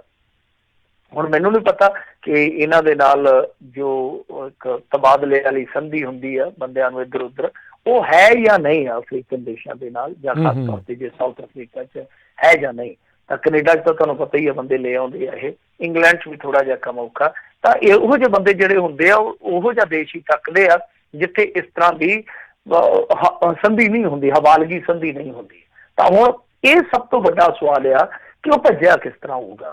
ਮੇਰਾ ਜਿੱਥੋਂ ਤੱਕ ਜਾਣਕਾਰੀ ਦਾ ਦਾਇਰਾ ਹੈ, ਤੁਸੀਂ ਕਰੈਕਟ ਕਰ ਦਿਓ ਜੇ ਥੋੜਾ ਮੈਂ ਕਿਤੇ ਰੋਂਗ ਹੋਇਆ, ਕਿ ਬੰਦਾ ਪਾਸਪੋਰਟ ਤੇ ਹੀ ਬਾਹਰ ਜਾਂਦਾ, ਆਧਾਰ ਕਾਰਡ ਵਿਖਾ ਕੇ ਤੇ ਨਹੀਂ ਬਾਹਰ ਨਿਕਲ ਜਾਂਦਾ। ਜੇ ਆਧਾਰ ਕਾਰਡ ਦੇ ਆਧਾਰ ਤੇ ਬੰਦਾ ਜਾਂਦਾ ਤੇ ਫਿਰ ਮੈਂ ਵੀ ਸਵੇਰੇ ਆ ਜਾਂਦਾ ਤੁਹਾਡੇ ਕੋਲ। ਕਿਉਂਕਿ ਹੁਣ ਦੇਖੋ ਬਾਹਰ ਜਾਣ ਵਾਸਤੇ ਪਾਸਪੋਰਟ ਦੀ ਜ਼ਰੂਰਤ ਆ, ਜਾਂ ਵਾਇਆ ਨੇਪਾਲ ਬੰਦਾ ਜਾ ਸਕਦਾ। ਇਹੋ ਜਿਹਾ ਬੰਦਾ ਜੇ ਵਾਇਆ ਨੇਪਾਲ ਵੀ ਨਿਕਲਿਆ ਤਾਂ ਵੀ ਸੁਰੱਖਿਆ ਏਜੰਸੀਆਂ ਦੀ ਬਹੁਤ ਵੱਡੀ ਫੇਲਿਅਰ ਹੈ। ਦੂਜੀ ਗੱਲ, ਜੇ ਉਹ ਬੰਦਾ ਪਾਸਪੋਰਟ ਆਪਣਾ ਲੈ ਕੇ ਗਿਆ ਫਿਰ ਤਾਂ ਫਿਰ ਲਾਹਨਤ ਵਾਲੀ ਗੱਲ ਆ। ਤੀਜੀ ਗੱਲ, ਜੇ ਉਹ ਬੰਦਾ ਪਾਸਪੋਰਟ ਨਕਲੀ ਬਣਾ ਕੇ ਨਿਕਲ ਗਿਆ ਤੇ ਫਿਰ ਤੇ ਮੈਂ ਕਹੂੰਗਾ ਕਿ ਜਾ ਜਾਂਦੇ ਵਾਲੀ ਗੱਲ ਆ, ਕਿ ਫਿਰ ਤੇ ਇਹ ਸਭ ਕੁਛ ਹੈ ਜਿਹੜਾ ਗਰਕ ਆ ਬੇੜਾ, ਇਸ ਵਿਵਸਥਾ ਦਾ ਬੇੜਾ ਹੀ ਗਰਕ ਆ। ਤਾਂ ਇਹ ਕੁਛ ਨਾ ਕੁਛ ਤੇ ਕਰਕੇ ਗਿਆ, ਕਿਹੜੀ ਟਿਕਟ ਮਿਲਾ ਕੇ ਗਿਆ, ਇਹ ਜ਼ਰੂਰ ਸਾਫ਼ ਹੋਣਾ ਚਾਹੀਦਾ। ਔਰ ਇਹ ਅੱਗੇ ਵੀ ਵਾਪਰ ਚੁੱਕਾ, ਤੁਹਾਨੂੰ ਚੇਤੇ ਹੋਣਾ ਜਿਹੜਾ ਬੰਦਾ ਇਹਨਾਂ ਦਾ ਮਾਸਟਰਮਾਈਂਡ ਸੀਗਾ ਨਾ ਗੌਂਡਰੋਰਾ ਨੂੰ ਨਾਭਾ ਜੇਲ੍ਹ ਚੋਂ ਭਜਾਉਣ ਦਾ, ਤਾਂ ਉਹ ਬੰਦਾ ਪਹਿਲਾਂ ਅਰੈਸਟ ਹੋ ਗਿਆ ਸੀਗਾ। ਅਰੈਸਟ ਹੋ ਗਿਆ ਔਰ ਪੁਲਿਸ ਨੇ ਖੁਲਾਸਾ ਵੀ ਕਰ ਦਿੱਤਾ ਕਿ ਇਹ ਬੰਦਾ ਆਪਣੇ ਸਾਥੀਆਂ ਨੂੰ ਭਜਾਉਣ ਵਾਸਤੇ ਹਾਂਗਕਾਂਗ ਚੋਂ ਆਇਆ ਸੀਗਾ। ਔਰ ਕਮਾਲ ਦੀ ਗੱਲ ਇਹ ਆ ਕਿ ਉਹਨੂੰ ਗ੍ਰਿਫਤਾਰ ਕਰਕੇ ਜੇਲ੍ਹ ਘੱਲ ਦਿੱਤਾ ਗਿਆ। ਜੇਲ੍ਹ ਦੇ ਵਿੱਚੋਂ ਉਹ ਬੰਦਾ ਫਿਰ ਬਾਹਰ ਆ ਗਿਆ, ਜ਼ਮਾਨਤ ਤੇ ਬਾਹਰ ਆ ਗਿਆ ਤੇ ਫਿਰ ਹਾਂਗਕਾਂਗ ਤੇ ਚਲੇ ਗਿਆ। ਉਹਦਾ ਨਾਂ ਸੀ ਮੁੰਡੇ ਦਾ ਰੋਮੀ। ਉਹਨੂੰ ਵੀ ਮੈਨੂੰ ਲੱਗਦਾ ਇਹ ਲਿਆਉਂਦੇ ਪਏ ਹੁਣ ਇੰਡੀਆ 'ਚ, ਯਤਨ ਕਰਦੇ ਪਏ ਆ। ਹਿਸਾਬ ਲਾ ਲਓ ਕਿ ਇਹਨਾਂ ਦੀ ਜੇਲ੍ਹ 'ਚ ਰਹਿ ਕੇ ਫੇਰ ਪਲੈਨਿੰਗ ਕਰਕੇ ਆਪਣਾ ਪਾਸਪੋਰਟ ਪਤਾ ਨਹੀਂ ਕਿਵੇਂ ਉਹਨੇ ਹਾਸਿਲ ਕੀਤਾ, ਫੇਰ ਚਲੇ ਗਿਆ। ਤਾਂ ਆਹ ਹਾਲ ਆ। ਸੋ ਇਸ ਮਾਮਲੇ ਦੇ ਵਿੱਚ ਮੇਰੇ ਖਿਆਲ ਦੇ ਨਾਲ ਸਰਕਾਰ ਨੂੰ ਸਪਸ਼ਟੀਕਰਨ ਦੇਣਾ ਚਾਹੀਦਾ। ਵੈਸੇ ਮੈਂ ਹੈਰਾਨ ਆ ਕਿ ਜਦੋਂ ਅਕਾਲੀ ਸਰਕਾਰ ਸੀ ਉਦੋਂ ਇਹਨਾਂ ਮੁੱਦਿਆਂ ਤੇ ਬਹੁਤ ਜ਼ਿਆਦਾ ਖਿਚਾਈ ਹੁੰਦੀ ਸੀ ਸਰਕਾਰ ਦੀ। ਅੱਜ ਉਦੋਂ ਨਾਲੋਂ ਜ਼ਿਆਦਾ ਮੁੰਡੇ ਮਰ ਰਹੇ ਆ, ਜ਼ਿਆਦਾ ਨਸ਼ਾ ਫੜਿਆ ਜਾ ਰਿਹਾ, ਜ਼ਿਆਦਾ ਤਬਾਹੀ ਹੋ ਰਹੀ ਆ, ਪਰ ਸਵਾਲ ਘੱਟ ਹੋ ਰਹੇ, ਪਤਾ ਨਹੀਂ ਕਿਉਂ। ਜੀ ਜੀ ਜੀ। ਅਗਲੀ ਜਿਹੜੀ ਮਿੰਟੂ ਜੀ ਗੱਲ ਕਰਦੇ, ਕਹਿੰਦੇ ਮੁਸਲਮਾਨ ਆਗੂਆਂ ਨੇ ਸ਼੍ਰੀ ਅਕਾਲ ਤਖਤ ਸਾਹਿਬ ਤੋਂ ਅਗਵਾਈ ਕਰਨ ਦੀ ਮੰਗ ਕੀਤੀ। ਦੇਖੋ ਇਹ ਅਜਬ ਜਿਹਾ ਨਜ਼ਾਰਾ ਸੀਗਾ। ਅੱਜ ਇਹਨਾਂ ਨੇ ਆ ਕੇ ਮੰਗ ਪੱਤਰ ਦਿੱਤਾ, ਜਿਹੜੇ ਹੈਗੇ ਆ ਜੁਆਇੰਟ ਐਕਸ਼ਨ ਕਮੇਟੀ ਅਹਿਮਦਗੜ੍ਹ ਦੇ ਮੁਸਲਿਮ ਆਗੂ, ਇਹਨਾਂ ਵੱਲੋਂ ਅਕਾਲ ਤਖਤ ਸਾਹਿਬ ਤੇ ਇੱਕ ਮੰਗ ਪੱਤਰ ਦਿੱਤਾ ਗਿਆ। ਔਰ ਇਹ ਹੈ ਜੋ CAA ਆਇਆ ਉਹਦੇ ਵਿਰੁੱਧ ਅਗਵਾਈ ਕਰਨ ਦੀ ਮੰਗ ਨੂੰ ਲੈ ਕੇ, ਕਿ ਸ੍ਰੀ ਅਕਾਲ ਤਖਤ ਸਾਹਿਬ ਬਹੁਤ ਵੱਡਾ ਮਰਤਬਾ ਰੱਖਦਾ, ਸਾਰੀ ਦੁਨੀਆ ਉਹ ਦੇਖਦੀ ਹੈ ਜਦੋਂ ਵੀ ਕੋਈ ਸ੍ਰੀ ਅਕਾਲ ਤਖਤ ਸਾਹਿਬ ਤੋਂ ਹੁਕਮ ਆਉਂਦਾ ਤਾਂ ਸਾਡੀ ਨੁਮਾਇੰਦਗੀ ਕਰਨੀ ਚਾਹੀਦੀ ਹੈ। ਮਤਲਬ ਕਿ ਅਸੀਂ ਘੱਟ ਗਿਣਤੀਆਂ ਵਾਲੇ ਆ, ਸਾਡੀ ਬਾਂਹ ਕਹਿ ਸਕਦੇ ਸਿੱਧੇ ਰੂਪ 'ਚ ਕਿ ਸਾਡੀ ਬਾਂਹ ਫੜੋ। ਤਾਂ ਇਹ ਹੁਣ ਵੈਸੇ ਸ਼ਾਇਦ ਪਤਾ ਨਹੀਂ ਜਾਣਦੇ ਆ ਜਾਂ ਨਹੀਂ ਜਾਣਦੇ ਜਿਹੜੇ ਅਕਾਲ ਤਖਤ ਦੇ ਜਥੇਦਾਰ ਆ ਗਿਆਨੀ ਜੀ ਹਰਪ੍ਰੀਤ ਸਿੰਘ, ਉਹਨਾਂ ਨੇ ਪਹਿਲਾਂ ਹੀ ਇਸ ਬਾਬਤ ਸਟੈਂਡ ਸਪਸ਼ਟ ਕਰ ਦਿੱਤਾ। ਹਾਲਾਂਕਿ ਅਕਾਲੀ ਤੇ ਹਾਲੇ ਵੀ ਸਟੈਂਡ ਨੂੰ ਲੈ ਕੇ ਡਬਲ ਸਟੈਂਡ ਦੇ ਵਿੱਚ ਆ ਕਿ ਕਿਹੜਾ ਸਟੈਂਡ ਲਿਆ ਜਾਵੇ, ਪਰ ਉਹਨਾਂ ਨੇ ਸਪਸ਼ਟ ਕਰ ਦਿੱਤਾ ਸੀਗਾ ਕਿ ਇਸ ਤਰ੍ਹਾਂ ਦਾ ਕਾਨੂੰਨ ਹੈ ਜਿਹੜਾ ਉਹ ਗਲਤ ਆ। ਤਾਂ ਦੂਸਰੇ ਪਾਸੇ ਜੋ ਆਏ ਆ ਤਾਂ ਵੈਸੇ ਉਹ ਰੱਖਣਾ ਚਾਹੀਦਾ, ਕਿਉਂਕਿ ਹਰੇਕ ਬੰਦਾ, ਮੈਂ ਸਮਝਦਾ ਕਿ ਹਰੇਕ ਬੰਦਾ ਇੰਡੀਆ ਦਾ ਜਿਹੜਾ ਉਹ ਪੰਜਾਬ ਵੱਲ ਵੇਖਦਾ ਕਿ ਪੰਜਾਬ ਕਿਸ ਤਰ੍ਹਾਂ ਦਾ ਰੁਖ ਰੱਖਦਾ ਕਿਸੇ ਮੁੱਦੇ ਤੇ, ਔਰ ਖਾਸ ਤੌਰ ਤੇ ਜੋ ਘੱਟ ਗਿਣਤੀਆਂ ਨਾਲ ਜੁੜਿਆ ਮੁੱਦਾ। ਪਰ ਪੰਜਾਬ ਦੇ ਵਿੱਚ ਠੀਕ ਆ, ਪ੍ਰੋਟੈਸਟ ਹੋਏ ਆ, ਸ਼ਹੀਨ ਬਾਗ ਤੱਕ ਸਾਡੇ ਕਿਸਾਨ ਪਹੁੰਚੇ ਆ, ਜੁਝਾਰੂ ਲੋਕ ਪਹੁੰਚੇ ਆ, ਪਰ ਜਿਸ ਤਰ੍ਹਾਂ ਦਾ ਪੰਜਾਬ ਦੇ ਵੱਲੋਂ ਇੱਕ ਰਿਸਪੌਂਡ ਜਾਣਾ ਚਾਹੀਦਾ ਸੀਗਾ ਉਹ ਇੰਨਾ ਹੈ ਨਹੀਂ ਹੈ। ਮਤਲਬ ਜੋ ਕੌਮੀ ਕੇਂਦਰ ਦੇ ਵਿੱਚ ਆ ਜਾਂਦਾ, ਜੋ ਇਸ ਵੇਲੇ ਕੇਂਦਰ ਬਣਿਆ ਹੋਇਆ ਸ਼ਹੀਨ ਬਾਗ, ਤਾਂ ਉਹਦੇ ਕੇਂਦਰ ਦੇ ਨਾਲ ਜਾ ਜੁੜਦਾ, ਤਾਂ ਐਸਾ ਹਾਲੇ ਤੱਕ ਵੇਖਣ ਨੂੰ ਨਹੀਂ ਮਿਲਿਆ। ਹਾਂ, ਪ੍ਰੋਟੈਸਟ ਜ਼ਰੂਰ ਹੋ ਰਹੇ ਆ, ਕਿਤੇ ਵੱਡੇ ਆ ਕਿਤੇ ਛੋਟੇ ਆ, ਪਰ ਹੁਣ ਇਹ ਵੇਖਣਾ ਹੋਏਗਾ ਕਿ ਕੀ ਅਕਾਲ ਤਖਤ ਸਾਹਿਬ ਤੋਂ ਕੋਈ ਇਸ ਤਰ੍ਹਾਂ ਦਾ ਕੋਈ ਸੰਦੇਸ਼ ਜਾਂ ਹੁਕਮਨਾਮਾ ਜਾਰੀ ਹੁੰਦਾ ਜਾਂ ਨਹੀਂ ਹੁੰਦਾ, ਕਿਉਂਕਿ ਇਹ ਦਿਲਚਸਪ ਸਥਿਤੀ ਆ ਕਿ ਉਹ ਮੰਗ ਰਹੇ ਆ ਨੁਮਾਇੰਦਗੀ ਕਿ ਸ੍ਰੀ ਅਕਾਲ ਤਖਤ ਸਾਹਿਬ ਅੱਗੇ ਲੱਗੇ, ਲੀਡ ਕਰੇ, ਤਾਂ ਜਦ ਕਿ ਦੂਸਰੇ ਪਾਸੇ ਅਕਾਲੀ ਦਲ ਬਾਦਲ ਹੈ ਜਿਹੜਾ, ਉਹਦੇ ਭੁੰਦੜ ਸਾਹਿਬ ਹੈ ਜਿਹੜੇ ਰਾਜ ਸਭਾ ਦੇ ਮੈਂਬਰ, ਉਹ ਤੇ ਅੱਜ ਸੀਏ ਦੀ ਉੱਥੇ ਹਮਾਇਤ ਕਰਕੇ ਹਟੇ ਆ ਤੇ ਵਿਰੋਧੀਆਂ ਨੂੰ ਰਗੜੇ ਲਾ ਕੇ ਹਟੇ ਆ। ਜੀ ਜੀ ਜੀ। ਅਗਲੀ ਜਿਹੜੀ ਮਿੰਟੂ ਜੀ ਗੱਲ ਕਰਦੇ, ਕਹਿੰਦੇ ਟਕਸਾਲੀ ਦਲ ਨੂੰ ਝਟਕਾ, ਬੌਨੀ ਜਿਹੜਾ ਅਜਨਾਲਾ ਅਕਾਲੀ ਦਲ ਦੇ ਵਿੱਚ ਕਰ ਸਕਦਾ ਹੈ ਵਾਪਸੀ। ਦੇਖੋ, ਇਹਨਾਂ ਦਾ ਜਿਹੜਾ ਇਹ ਟੋਲਾ ਇਕੱਠਾ ਹੋਇਆ ਸੀ ਨਾ, ਮੈਂ ਉਸੇ ਵੇਲੇ ਗੱਲ ਕਹੀ ਸੀਗੀ ਕਿ ਇਹਨਾਂ ਤੇ ਕੋਈ ਇਤਬਾਰ ਨਾ ਕਰਿਓ ਭਾਈ। ਮੈਂ ਅੱਜ ਵੀ ਕਹਿਣਾ ਕਿ ਇਹ ਸਾਰੇ ਜਿੰਨੇ ਹੈਗੇ ਆ ਨਾ, ਚਾਹੇ ਢੀਂਡਸੇ ਆ, ਚਾਹੇ ਬ੍ਰਹਮਪੁਰਾ ਹੋ ਰਹੀ ਆ, ਚਾਹੇ ਸੇਖਵਾ ਹੋ ਰਹੀ ਆ, ਸਾਰੇ ਦੇ ਸਾਰੇ ਮੌਕਾ ਪ੍ਰਸਤ ਲੀਡਰਾਂ ਦੀ ਫਹਿਰਿਸਤ ਦੇ ਵਿੱਚ ਆਉਣ ਵਾਲੀ ਆ, ਜਿਨ੍ਹਾਂ ਨੇ ਪਹਿਲਾਂ ਮੌਕੇ ਸੰਭਾਲੇ ਔਰ ਬਾਅਦ ਦੇ ਵਿੱਚ ਇਹ ਮੌਕਾ ਜਿਹੜਾ ਕੈਸ਼ ਕੀਤਾ ਕਿ ਹੁਣ ਮੌਕਾ ਜਦੋਂ ਭਾਰਤ ਪਾਕਿਸਤਾਨ ਦਾ ਮੈਚ ਚੱਲ ਰਿਹਾ ਨਾ, ਉਸ ਵੇਲੇ ਚੱਲਦਾ ਹੁੰਦਾ ਨਾ ਕਿ ਡਾਇਲਾਗ ਹੈਡ ਜਿਹਾ ਚੱਲਦਾ ਹੁੰਦਾ, ਮੌਕਾ, ਤਾਂ ਇਹ ਮੌਕਾ ਸੀਗਾ। ਇਹਨਾਂ ਨੂੰ ਲੱਗਿਆ ਕਿ ਅਸੀਂ ਲੋਕਾਂ ਦੀਆਂ ਭਾਵਨਾਵਾਂ ਨੂੰ ਕੈਸ਼ ਕਰ ਸਕਦੇ ਹਾਂ, ਤਾਂ ਇਹਨਾਂ ਨੇ ਆਪਣਾ ਉਹ ਮੌਕਾ ਬਣਾਉਣ ਦਾ ਯਤਨ ਕੀਤਾ। ਇਹ ਉਹੀ ਲੋਕ ਆ, ਤੁਹਾਨੂੰ ਚੇਤਾ ਹੋਣਾ, ਜਿਨ੍ਹਾਂ ਨੇ ਜਾ ਕੇ ਅਕਾਲ ਤਖਤ ਸਾਹਿਬ ਤੇ ਅਰਦਾਸ ਕੀਤੀ ਹੈ। ਇਹਨਾਂ ਨੇ ਉੱਥੇ ਦੇਗ ਵੀ ਮੰਡੀ ਹੈ, ਲੈ ਕੇ ਕਸਮ ਖਾਧੀ ਹੈ ਕਿ ਅਸੀਂ ਇਕੱਠੇ ਚੱਲਾਂਗੇ। ਕਦੋਂ ਤੱਕ ਇਕੱਠੇ ਚੱਲਾਂਗੇ? ਜਦੋਂ ਤੱਕ ਅਸੀਂ ਅਕਾਲੀ ਦਲ ਨੂੰ ਉਹਦੇ ਸੰਕਲਪਾਂ ਤੇ ਸਿਧਾਂਤਾਂ ਤੇ ਪਰਤਾ ਨਹੀਂ ਦਿੰਦੇ, ਸੁਖਬੀਰ ਸਿੰਘ ਬਾਦਲ ਨੂੰ ਥੱਲੇ ਲਾ ਨਹੀਂ ਦਿੰਦੇ, ਪੰਜਾਬ ਨੂੰ ਚੰਗੀ ਹਾਲਤ ਦੇ ਵਿੱਚ ਪਹੁੰਚਾ ਨਹੀਂ ਦਿੰਦੇ। ਪੰਜਾਬ ਕਿੱਥੇ ਪਹੁੰਚ ਗਿਆ? ਸੁਖਬੀਰ ਸਿੰਘ ਬਾਦਲ ਕੀ ਬੱਸਾਂ ਤੇ ਕੰਡਕਟਰੀ ਕਰਨ ਲੱਗ ਗਿਆ? ਇਹ ਆਪ ਹੀ ਦੱਸਦੇ ਨੇ। ਤਾਂ ਜਿਵੇਂ ਲੋਕ 6 ਮਹੀਨੇ ਚੱਜ ਨਾਲ ਨਹੀਂ ਤੁਰ ਸਕੇ, ਉਹ ਜੇ ਮੰਨ ਲਓ ਸੱਤਾ 'ਚ ਆ ਵੀ ਜਾਂਦੇ ਆ, ਉਹ ਇਕੱਠੇ ਤੁਰ ਪੈਣਗੇ, ਕੌਣ ਇਤਬਾਰ ਕਰੂਗਾ ਦੱਸੋ? ਸਾਨੂੰ ਇਸ ਤਰ੍ਹਾਂ ਦੀ ਲੀਡਰਸ਼ਿਪ ਦੀ ਨਹੀਂ ਜ਼ਰੂਰਤ ਕਿ ਕਦੇ ਅਗਲਾ ਗੇਅਰ ਪਾ ਲਿਆ, ਕਦੇ ਪਿਛਲਾ ਗੇਅਰ ਪਾ ਲਿਆ, ਕਦੇ ਲੋ ਲਾ ਲਿਆ, ਕਦੇ ਹਾਈ ਚਲਾ ਲਿਆ। ਐਸਾ ਨਹੀਂ ਹੈ। ਸਾਨੂੰ ਵਧੀਆ ਲੀਡਰਸ਼ਿਪ, ਕੁਆਲਿਟੀ ਲੀਡਰਸ਼ਿਪ ਦੀ ਜ਼ਰੂਰਤ ਆ, ਜੋ ਸਾਡੇ ਕ੍ਰਾਈਸਿਸ ਸਮਝ ਸਕੇ, ਜੋ ਸਾਡੇ ਲਈ ਰੋਡ ਮੈਪ ਲਿਆ ਸਕੇ, ਜੋ ਸਾਨੂੰ ਲੀਡ ਦੇ ਸਕੇ, ਸਾਡੀ ਮਰਜ਼ ਦੀ ਜੜ ਤੱਕ ਪਹੁੰਚ ਸਕੇ। ਜੇ ਆ ਹੀ ਕੁਛ ਕਰਨਾ ਤੇ ਇਹ ਤੇ ਚੱਲੀ ਜਾਂਦਾ ਹੈ ਨਾ। ਕੋਈ ਆਮ ਆਦਮੀ ਪਾਰਟੀ ਚੋਂ ਨਿਕਲ ਕੇ ਖਹਿਰਾ ਸਾਹਿਬ ਦੇ ਨਾਲ ਚਲੇ ਗਿਆ, ਕੋਈ ਉਧਰੋਂ ਨਿਕਲ ਕੇ ਟਕਸਾਲੀਆਂ ਨਾਲ ਚੱਲ ਗਿਆ, ਕੋਈ ਉਧਰੋਂ ਬਹੁਜਨ ਸਮਾਜ ਪਾਰਟੀ ਨਾਲ ਜਾ ਰਿਹਾ। ਇਹ ਤੇ ਚੱਲਦਾ ਹੀ ਆਇਆ। ਤਾਂ ਜ਼ਰੂਰਤ ਆ ਕਿ ਇੱਕ ਵਧੀਆ ਕੁਆਲਿਟੀ ਲੀਡਰਸ਼ਿਪ ਜਿਹੜੀ ਆ ਉਹ ਸਾਨੂੰ ਮਿਲੇ, ਜਿਹੜੀਆਂ ਸਾਡੀਆਂ ਇਸ ਵੇਲੇ ਦੀਆਂ ਵਿਪਤਾਵਾਂ ਨੇ, ਮੁਸੀਬਤਾਂ ਨੇ, ਉਹਨਾਂ ਦਾ ਹੱਲ ਕਰ ਸਕੇ। ਤਾਂ ਇਹ ਖਬਰ ਆ ਰਹੀ ਆ ਕਿ ਜਿਹੜੇ ਬੋਨੀ ਅਜਨਾਲਾ ਜੀ ਆ ਉਹ ਵਾਪਸ ਆ ਸਕਦੇ ਸ਼੍ਰੋਮਣੀ ਅਕਾਲੀ ਦਲ ਬਾਦਲ 'ਚ। ਵਿਰਸਾ ਸਿੰਘ ਵਲਟੋਆ ਇਹਦੀ ਥੋੜੀ ਜਿਹੀ ਪੁਸ਼ਟੀ ਵੀ ਕਰ ਗਏ ਆ। ਉਹ ਇੱਕ ਟੈਲੀਵਿਜ਼ਨ ਤੇ ਕਹਿ ਗਏ ਆ ਕਿ ਟੈਲੀਵਿਜ਼ਨ ਚੈਨਲ ਵਾਲਿਆਂ ਨੂੰ ਵੀ ਬੜੇ ਆ ਗਏ, ਕਹਿੰਦੇ ਤੁਹਾਡੇ ਸੂਤਰ ਕਦੇ ਗਲਤ ਨਹੀਂ ਹੁੰਦੇ। ਤਾਂ ਉਹਨਾਂ ਦੇ ਫਿਰ ਹਾਵ ਭਾਵ ਤੋਂ ਲੱਗਦਾ ਹੀ ਆ ਕਿ ਬੋਨੀ ਅਜਨਾਲਾ ਜਿਹੜੀ ਉੱਥੇ ਰੈਲੀ ਕਰੇਗਾ ਅਕਾਲੀ ਦਲ, ਉਦਣ ਸ਼ਮੂਲੀਅਤ ਕਰ ਲੈਣਗੇ। ਤਾਂ ਪੱਲੇ ਕੀ ਰਹਿਣਾ? ਡਾਕਟਰ ਰਤਨ ਸਿੰਘ ਅਜਨਾਲਾ ਜਿਹੜੇ, ਉਹ ਵੀ ਫਿਰ ਇੱਕ ਤਰ੍ਹਾਂ ਨਾਲ 300 ਵਾਲੀ ਪੋਜੀਸ਼ਨ 'ਚ ਹੀ ਆ ਜਾਣਗੇ। ਉੱਥੇ ਪਿਓ ਦੇ ਮਗਰ ਪੁੱਤ ਨੂੰ ਜਾਣਾ ਪਿਆ, ਇੱਥੇ ਮੈਨੂੰ ਲੱਗਦਾ ਪੁੱਤ ਦੇ ਮਗਰ ਕਿਤੇ ਪਿਓ ਨੂੰ ਨਾ ਆਉਣਾ ਪੈ ਜਾਵੇ, ਇਹ ਨਾ ਹੋ ਜਾਵੇ। ਤਾਂ ਲੈ ਦੇਖ ਕੇ ਫਿਰ ਤੁਸੀਂ ਆਪ ਹੀ ਲਾ ਲਓ ਸਾਹਿਬ ਕਿ ਟਕਸਾਲੀ ਜਿਹੜੇ ਆ ਉਹ ਕਿੰਨੇ ਕੁ ਇਕਜੁੱਟ ਰਹਿ ਜਾਣਗੇ, ਕਿੰਨੇ ਕੁ ਪੱਕੇ ਰਹਿ ਜਾਣਗੇ। ਸੇਵਾ ਸਿੰਘ ਸੇਖਵਾਂ ਦੀ ਆਡੀਓ ਵੀ ਰਿਲੀਜ਼ ਹੋ ਗਈ ਆ, ਜਿਹਦੇ 'ਚ ਉਹਨਾਂ ਨੂੰ ਉਹਨਾਂ ਦੇ ਵਰਕਰ ਤਿੱਖੇ ਸਵਾਲ ਕਰ ਰਹੇ ਆ ਤੇ ਉਹ ਬਸ ਨਿੰਮੋ ਝੋਨੀ ਜੋ ਕੇ ਕਹਿੰਦੇ ਆ ਵੀ ਇਹਨਾਂ ਨੇ ਪਤਾ ਨਹੀਂ ਕੀ ਵੇਖਿਆ, ਪਤਾ ਨਹੀਂ ਕੀ ਵੇਖਿਆ। ਜੀ ਜੀ ਜੀ।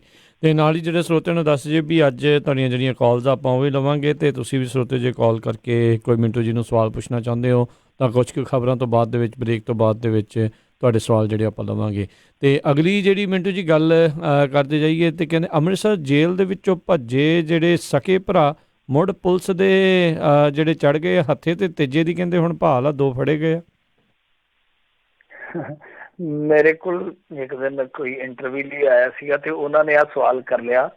ਮੈਂ ਕਿਹਾ ਘਬਰਾਓ ਨਾ, ਚੁੱਪ ਕਰਕੇ ਬਹਿ ਜਾਓ, ਉਹਨਾਂ ਨੇ ਆਪਣੇ ਆਪ ਹੀ ਆ ਜਾਣਾ, ਕਿਉਂਕਿ ਇਹੋ ਜੀ ਰੰਗੀਨੀਅਤ ਕਿਤੇ ਮਿਲਣੀ ਆ ਬਾਹਰ ਜਿਹੋ ਜੀ ਪੰਜਾਬ ਦੀਆਂ ਜੇਲ੍ਹਾਂ ਚ, ਤਾਂ ਜੀ ਨਹੀਂ ਲੱਗਣਾ, ਤੁਸੀਂ ਲੱਭਣ ਨਾ ਜਾਓ, ਉਹਨਾਂ ਨੇ ਆਪੇ ਹੀ ਪਰਤਾਉਣਾ।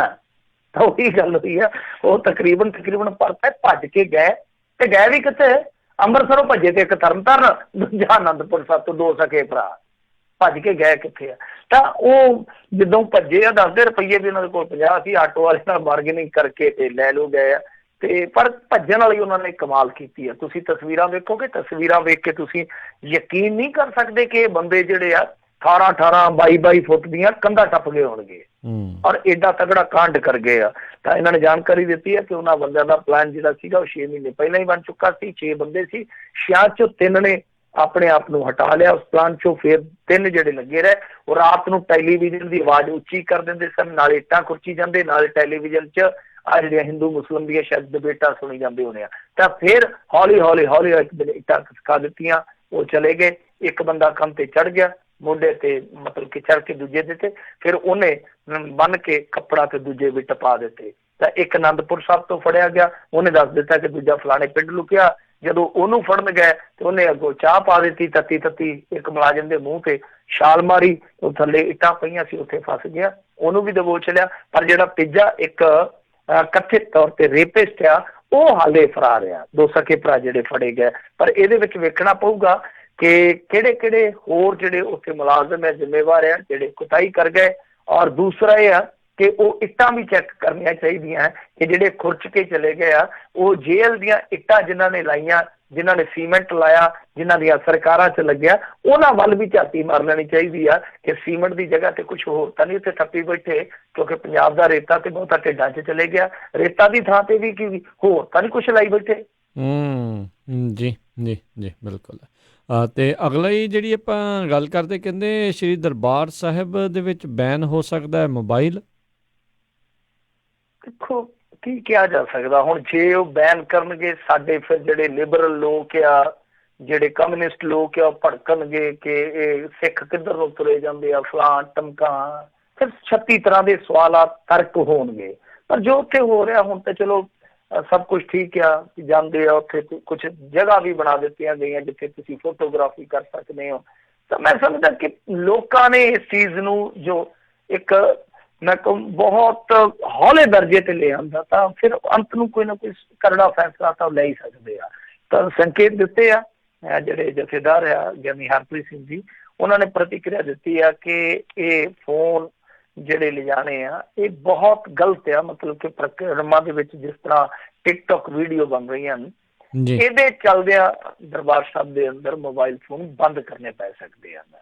ਉਹ ਕਹਿੰਦੇ ਆ ਕਿ ਸੇਵਾਦਾਰਾਂ ਦੀ ਗਿਣਤੀ ਵਿੱਚ ਵਾਧਾ ਕਰਨਾ ਮਾਮਲੇ ਦਾ ਹੱਲ ਨਹੀਂ ਹੈ, ਕਿਉਂਕਿ ਜਦੋਂ ਸੇਵਾਦਾਰ ਸੰਗਤ ਨੂੰ ਅਜਿਹਾ ਕਰਨ ਤੋਂ ਵਰਜਦੇ ਆ ਤਾਂ ਸੇਵਾਦਾਰਾਂ ਨਾਲ ਉਲਟਾ ਲੋਕ ਝਗੜ ਪੈਂਦੇ ਆ। ਤਾਂ ਜਿਸ ਨੂੰ ਦੇਖਦੇ ਆ ਆਉਣ ਵਾਲੇ ਦਿਨਾਂ 'ਚ ਸਖਤ ਫੈਸਲਾ ਲਿਆ ਜਾ ਸਕਦਾ। ਤਾਂ ਇਸ ਤੋਂ ਭਾਵ ਇਹੋ ਆ ਕਿ ਸ਼ਾਇਦ ਜਥੇਦਾਰ ਜੀ ਆ ਜਿਹੜੇ ਉਹ ਫੋਨਾਂ ਦੀ ਉੱਥੇ ਵਰਤੋਂ ਤੇ ਪਾਬੰਦੀ ਲਾਉਣ ਜਾ ਰਹੇ ਆ। ਫਿਰ ਜੇ ਨਹੀਂ ਹਟਦੇ ਤਾਂ ਭਾਈ ਘੱਟੋ ਘੱਟ ਇਹ ਆਪਣੀ ਮਰਿਆਦਾ ਵਾਸਤੇ ਇਸ ਤਰ੍ਹਾਂ ਕਰਨ ਲਈ ਤੇ ਆਜ਼ਾਦ ਹੈ, ਉਹਨਾਂ ਦੇ ਕੋਲ ਅਧਿਕਾਰ ਆ। ਪਰ ਜਿਨ੍ਹਾਂ ਲੋਕਾਂ ਨੇ ਚਲੋ ਇੱਕ ਯਾਦਗਾਰ ਬਣਾਉਣੀ ਹੁੰਦੀ ਆ ਜਾਂ ਆਪਣੇ ਪਰਿਵਾਰ ਨਾਲ ਫੋਟੋ ਕਰਾਉਣੀ ਹੁੰਦੀ ਆ, ਉਹਨਾਂ ਵਾਸਤੇ ਜ਼ਰੂਰ ਖਿਆਲ ਰੱਖਣਾ ਚਾਹੀਦਾ। ਕਿਉਂਕਿ ਦੇਖੋ ਹਰੇਕ ਬੰਦਾ ਮਰਿਆਦਾ ਤੋੜਨ ਲਈ ਇਹ ਕੰਮ ਨਹੀਂ ਕਰਦਾ।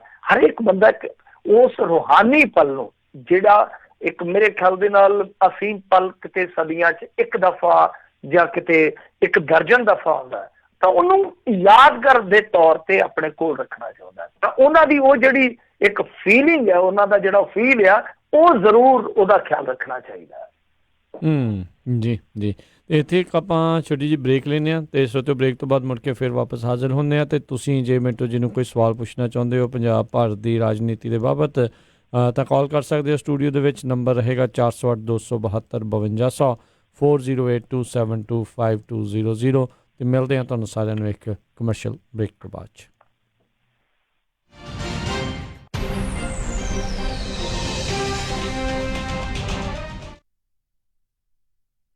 ਤੁਸੀਂ ਸੁਣ ਰਹੇ ਹੋ KOBO Yuba City 1450 AM, KIID Sacramento 1470 AM, KWRU Fresno 1300 AM, KLHC Bakersfield 1350 AM।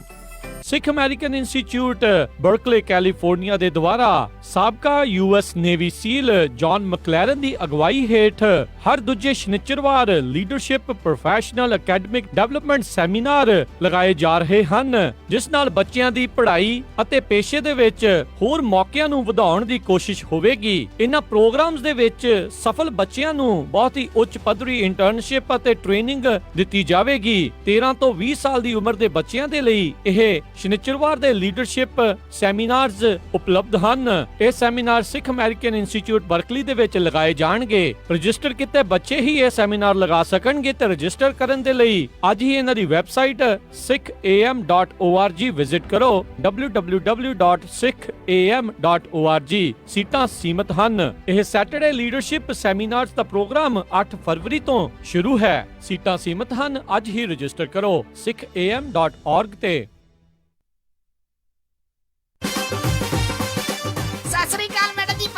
ਤੁਹਾਡੇ ਬੱਚੇ ਦਾ ਵਿਆਹ, ਮੈਂ ਸੋਚਿਆ ਵੀ ਜਾ ਕੇ ਪਤਾ ਕਰੀਏ, ਲਿਖਾਓ ਕੀ ਕੀ ਰਿਕੁਆਇਰਮੈਂਟ ਹੈ। ਹਾਂਜੀ ਦੇਖੋ 1300 ਤੋਂ 1400 ਤੱਕ ਦੀ ਸਾਡੀ ਗੈਦਰਿੰਗ ਹੋਏਗੀ। ਐਨੀ ਤੇ ਪਾਰਟੀ ਹਾਲ ਮੈਨੂੰ ਬਿਲਕੁਲ ਨਵਾਂ ਨਕੋਰ ਚਾਹੀਦਾ। ਅੱਛਾ ਜੀ। ਤੇ ਫੂਡ ਦੀ ਕੁਆਲਿਟੀ ਨਾਲ ਪਲੀਜ਼ ਕੋਈ ਕੰਪਰੋ ਨਹੀਂ ਚਾਹੀਦਾ। ਅੱਛਾ ਜੀ। ਤੇ ਡੈਕੋਰੇਸ਼ਨ ਜਿਹੜੀ ਉਹ ਬਿਲਕੁਲ ਲਾਜਵਾਬ ਹੋਵੇ। ਅੱਛਾ ਜੀ। ਐਂਡ ਮੋਰ ਓਵਰ ਇੰਨੀ ਕੁ ਗੈਦਰਿੰਗ ਆ ਤਾਂ ਪਾਰਕਿੰਗ ਸਪੇਸ ਵੀ ਖੁੱਲੀ ਹੋਣੀ ਚਾਹੀਦੀ ਆ। ਚੰਗਾ ਫਿਰ ਮੈਡਮ ਜੀ, ਮੈਂ ਤੇ ਚੱਲਦਾ। ਹੁਣ ਤੁਸੀਂ ਕਿੱਥੇ ਚੱਲੇ? ਇੰਨਾ ਵੱਡਾ ਕੰਮ ਸਾਡੇ ਕੋਲੋਂ ਨਹੀਂ ਸੰਭਿਆ ਜਾਣਾ। ਮਿਰਾਜ ਫॉर ਯੂ ਵਾਲੇ ਰਾਜਾ ਸਿੰਘ ਨੂੰ ਫੋਨ ਕਰ ਲਓ।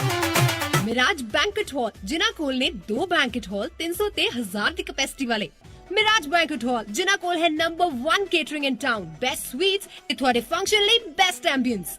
For more information, call Raja Singh 9168656659 या परमप्रीत सिंह डड्डी 6615103143। ਮੈਨੂੰ ਚੂੜੀਆਂ ਚੜਾ ਦੇ ਚੰਨਵੇ, ਮੈਂ ਠਮ ਠਮ ਨੱਚਦੀ ਫਿਰਾਂ। ਗਹਿਣੇ ਤਾਂ ਜੀ ਮੈਂ ਸਿਰਫ ਨੂਰ ਮਹਿਲ ਜਿਊਲਰ ਯੂਬਾ ਸਿਟੀ ਵਾਲਿਆਂ ਤੋਂ ਬਣਵਾਉਣੇ ਆ। ਨੂਰ ਮਹਿਲ ਜਿਊਲਰਸ ਯੂਬਾ ਸਿਟੀ ਵਾਲੇ ਹੁਣ ਖੁੱਲ ਚੁੱਕੇ ਹਨ ਸੈਕਰਾਮੈਂਟੋ ਵਿੱਚ ਵੀ। ਸੋਹਣੇ ਲੇਟੈਸਟ ਨਵੇਂ ਡਿਜ਼ਾਈਨ ਦੇ ਗਹਿਣੇ 1990 ਤੋਂ ਗਹਿਣਿਆਂ ਦੇ ਨਾਲ ਸਜਾ ਰਹੇ ਨੇ ਲੋਕਾਂ ਨੂੰ ਅਤੇ ਇਹਨਾਂ ਦੇ ਨਾਮ ਵਿੱਚ ਸ਼ਿਓਰਿਟੀ ਆ। ਹਰ ਤਰ੍ਹਾਂ ਦੇ ਖੂਬਸੂਰਤ 22, 23, 24 ਕੈਰਟ ਦੇ ਸੋਨੇ ਚਾਂਦੀ ਅਤੇ ਹੀਰੇ ਦੇ ਗਹਿਣੇ ਖਰੀਦ ਸਕਦੇ ਹੋ। ਭਾਵੇਂ ਸੋਨੇ ਚਾਂਦੀ ਦੇ ਸਿੱਕੇ ਖਰੀਦੋ ਜਾਂ ਫਿਰ ਬਣਵਾਓ ਕਸਟਮ ਡਿਜ਼ਾਈਨ ਦੇ ਖੂਬਸੂਰਤ ਗਹਿਣੇ। ਰਾਸ਼ੀ ਨਗ ਵਾਲੀਆਂ ਮੁੰਦਰੀਆਂ ਵੀ ਖਰੀਦ ਸਕਦੇ ਹੋ। ਨੂਰ ਮਹਿਲ ਜਿਊਲਰ ਤੁਹਾਡੀ ਸੇਵਾ ਦੇ ਵਿੱਚ ਹਾਜ਼ਰ ਨੇ। ਪੁਰਾਣੇ ਗਹਿਣੇ ਵੇਚ ਸਕਦੇ ਹੋ ਅਤੇ ਖੁੱਲੇ ਰਹਿੰਦੇ ਹਨ ਸਵੇਰੇ 10:30 ਵਜੇ ਤੋਂ ਸ਼ਾਮੀ 7 ਵਜੇ ਤੱਕ। ਵਧੇਰੇ ਜਾਣਕਾਰੀ ਲਈ ਗੱਲ ਕਰ ਸਕਦੇ ਹੋ 916 692 8121 9166928121। Noor Mahal jewellers Sacramento 2840 Del Paso Road suite 200 Sacramento. ਅਤੇ ਯਾਦ ਰੱਖੋ Chaman Lal Noor Mahal jewellers Yuba City ਵਾਲਿਆਂ ਨੂੰ।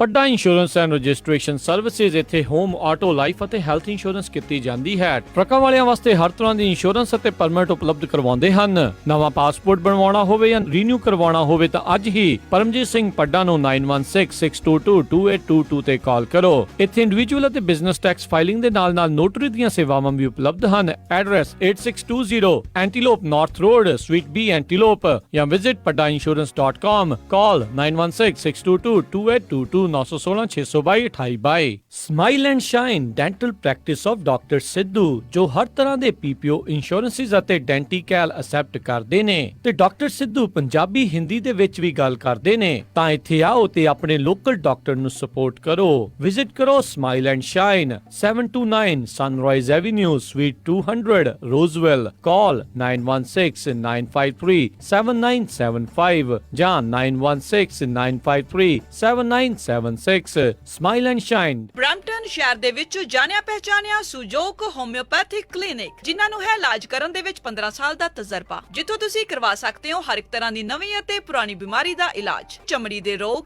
ਬਲੱਡ ਪ੍ਰੈਸ਼ਰ, ਗੋਡਿਆਂ ਮੋਢਿਆਂ 'ਚ ਦਰਦ, ਬੈਕ ਦੀ ਕੋਈ ਵੀ ਪ੍ਰੋਬਲਮ, ਇਹਨਾਂ ਸਾਰੀਆਂ ਬਿਮਾਰੀਆਂ ਦਾ ਕਰਦੇ ਹਨ ਤਸੱਲੀ ਬਖਸ਼ ਇਲਾਜ। ਅਤੇ ਤੁਸੀਂ ਇਹਨਾਂ ਨਾਲ ਬੱਚਿਆਂ ਦੇ ਰੋਗ, ਭੁੱਖ ਨਾ ਲੱਗਣਾ, ਭਾਰ ਘਟਣਾ ਜਾਂ ਫਿਰ ਡਰੱਗ ਐਡਿਕਸ਼ਨ ਬਾਰੇ ਵੀ ਗੱਲ ਕਰ ਸਕਦੇ ਹੋ। ਕੰਸਲਟੇਸ਼ਨ ਬਿਲਕੁਲ ਫ੍ਰੀ ਕੀਤੀ ਜਾਂਦੀ ਹੈ। ਗੱਲ ਕਰ ਸਕਦੇ ਹੋ 647 078562516 647 856 2516 Sujok Homeopathic Clinic 145 Clearance Street Unit number 26 Brampton। Insurance ਦੀ ਦੁਨੀਆ ਦੇ ਵਿੱਚ ਭਰੋਸੇਮੰਦ ਨਾਮ ਖਾਲਸਾ ਇੰਸ਼ੋਰੈਂਸ ਏਜੰਸੀ। ਆਪਣੇ ਕਿਸੇ ਵੀ ਤਰੀਕੇ ਦੀ insurance auto, home, commercial, life ਕਰਵਾਉਣੀ ਹੋਵੇ ਤਾਂ ਅੱਜ ਹੀ ਸੰਪਰਕ ਕਰੋ। ਖਾਲਸਾ ਇੰਸ਼ੋਰੈਂਸ ਏਜੰਸੀ, 26 ਸਾਲ ਤੋਂ ਵੱਧ ਦਾ ਤਜਰਬਾ। ਕਾਲ 408 272 2500 408 272 2500। ਤੁਸੀਂ ਸੁਣ ਰਹੇ ਹੋ Punjabi radio USA KOBO Yuba city 1450 AM, KIID Sacramento 1470 AM, KWRU Fresno 1300 AM, KLHC Bakersfield 1350 AM। Punjabi radio USA ਸੁਣ ਰਹੇ ਸਾਰੇ ਹਿਮਾਨਯੋਗ ਅਤੇ ਸਤਿਕਾਰਯੋਗ ਸਰੋਤਿਆਂ ਨੂੰ ਇੱਕ ਵਾਰੀ ਫੇਰ ਨਿੱਘੀ ਜੀ ਆਇਆਂ ਨੂੰ। ਸਭ ਦਾ ਸਵਾਗਤ ਹੈ ਇਸ ਵਕਤ ਪ੍ਰੋਗਰਾਮ ਖਬਰ ਤੇ ਨਜ਼ਰ ਦੇ ਵਿੱਚ। ਮਿੰਟੂ ਜੀ, ਜੀ ਆਇਆਂ ਨੂੰ ਸਵਾਗਤ ਹੈ ਜੀ ਇੱਕ ਵਾਰੀ ਫੇਰ ਜੀ। ਸ਼ੁਕਰੀਆ ਜੀ, ਸਾਰਿਆਂ ਨੂੰ ਸਤਿ ਸ਼੍ਰੀ ਅਕਾਲ ਜੀ। ਤੇ ਸਰੋਤਿਓ, ਕਾਲ ਕਰਨ ਦੇ ਲਈ ਨੰਬਰ ਹੈ 408 272 5200 408 272 5200 ਤੇ ਆਪਣੇ ਅੱਜ ਦੇ ਪਹਿਲੇ ਕਾਲਰ ਉਹਨਾਂ ਨਾਲ ਗੱਲ ਕਰਦੇ ਹਾਂ। ਰਾਜ ਜੀ, ਸਤਿ ਸ਼੍ਰੀ ਅਕਾਲ ਜੀ, ਸਵਾਗਤ ਹੈ। ਹਾਂਜੀ, ਸਤਿ ਸ਼੍ਰੀ ਅਕਾਲ ਜੀ। ਸਤਿ ਸ਼੍ਰੀ ਹੈਲੋ, ਸਤਿ ਸ਼੍ਰੀ ਅਕਾਲ ਜੀ। ਹਾਂਜੀ ਮਿੰਟੂ ਜੀ, ਮੇਰਾ ਸਵਾਲ ਆ, ਵੈਸੇ ਤਾਂ ਤੁਸੀਂ ਕੁਝ ਜਵਾਬ ਦੇ ਹੀ ਦਿੱਤਾ। ਜੇ ਇਹਨਾਂ ਦਾ ਅਲਾਇੰਸ ਪੰਜਾਬ ਦੇ ਵਿੱਚ ਬਣ ਵੀ ਜਾਂਦਾ, ਵੈਸੇ ਦਿੱਲੀ ਚੋਣਾਂ ਤੋਂ ਬਾਅਦ ਪਤਾ ਲੱਗੂਗਾ, ਟਕਸਾਲੀਆਂ ਦਾ ਦੂਜੇ ਜਿਹੜੇ ਖਹਿਰੇ ਹੋਣੀ ਬੈਂਸ ਹੋਣੀ ਜਾਂ ਜਿਹੜੇ ਵੀ ਦੂਜੇ ਤੀਜੇ ਆ, ਕਿ ਢੀਂਡਸਾ ਸਾਹਿਬ ਇਹਨਾਂ ਨਾਲ ਚੱਲ ਸਕਣਗੇ? ਕਿਉਂਕਿ ਉਹਨਾਂ ਦਾ ਤਾਂ BJP ਤੋਂ ਬਿਨਾਂ ਮੈਨੂੰ ਨਹੀਂ ਲੱਗਦਾ ਵੀ ਸਰੂਗਾ, ਤੇ ਦੂਜਿਆਂ ਨੇ BJP ਨੂੰ ਘਾਹ ਨਹੀਂ ਪਾਉਣਾ। ਤੇ ਦੂਜਾ ਮੇਰਾ ਸਵਾਲ ਇਹ ਹੈ ਜੀ, ਜੇ ਤੁਸੀਂ ਆਪਣੀ ਖਬਰ ਦਿੱਤੀ ਜਿਹੜੀ ਸਬਸਿਡੀਆਂ ਘੱਟ ਕਰ ਰਹੇ ਆ, ਘੱਟ ਕੀਤੀਆਂ ਜਾ ਰਹੀਆਂ ਸੈਂਟਰ ਵੱਲੋਂ, ਤੇ ਇੱਕ ਜਿਹੜੀ ਕਮਿਸ਼ਨ ਦੀ ਰਿਪੋਰਟ ਆਈ ਹੈ ਵੀ ਖੁੱਲੀ ਮਾਰਕੀਟ ਦੇ ਵਿੱਚ ਜਿਹੜਾ ਪ੍ਰੋਡਕਟ ਜਿਹੜੇ ਕਿਸਾਨਾਂ ਦੇ ਵਿਕਿਆ ਕਰਨਗੇ, ਤੇ ਫਿਰ ਤਾਂ ਮੇਰਾ ਖਿਆਲ ਕਣਕ, ਝੋਨੇ ਦਾ, ਆਲੂਆਂ ਵਾਲਾ ਹੀ ਹਾਲ ਹੋ ਜੂਗਾ ਜੀ।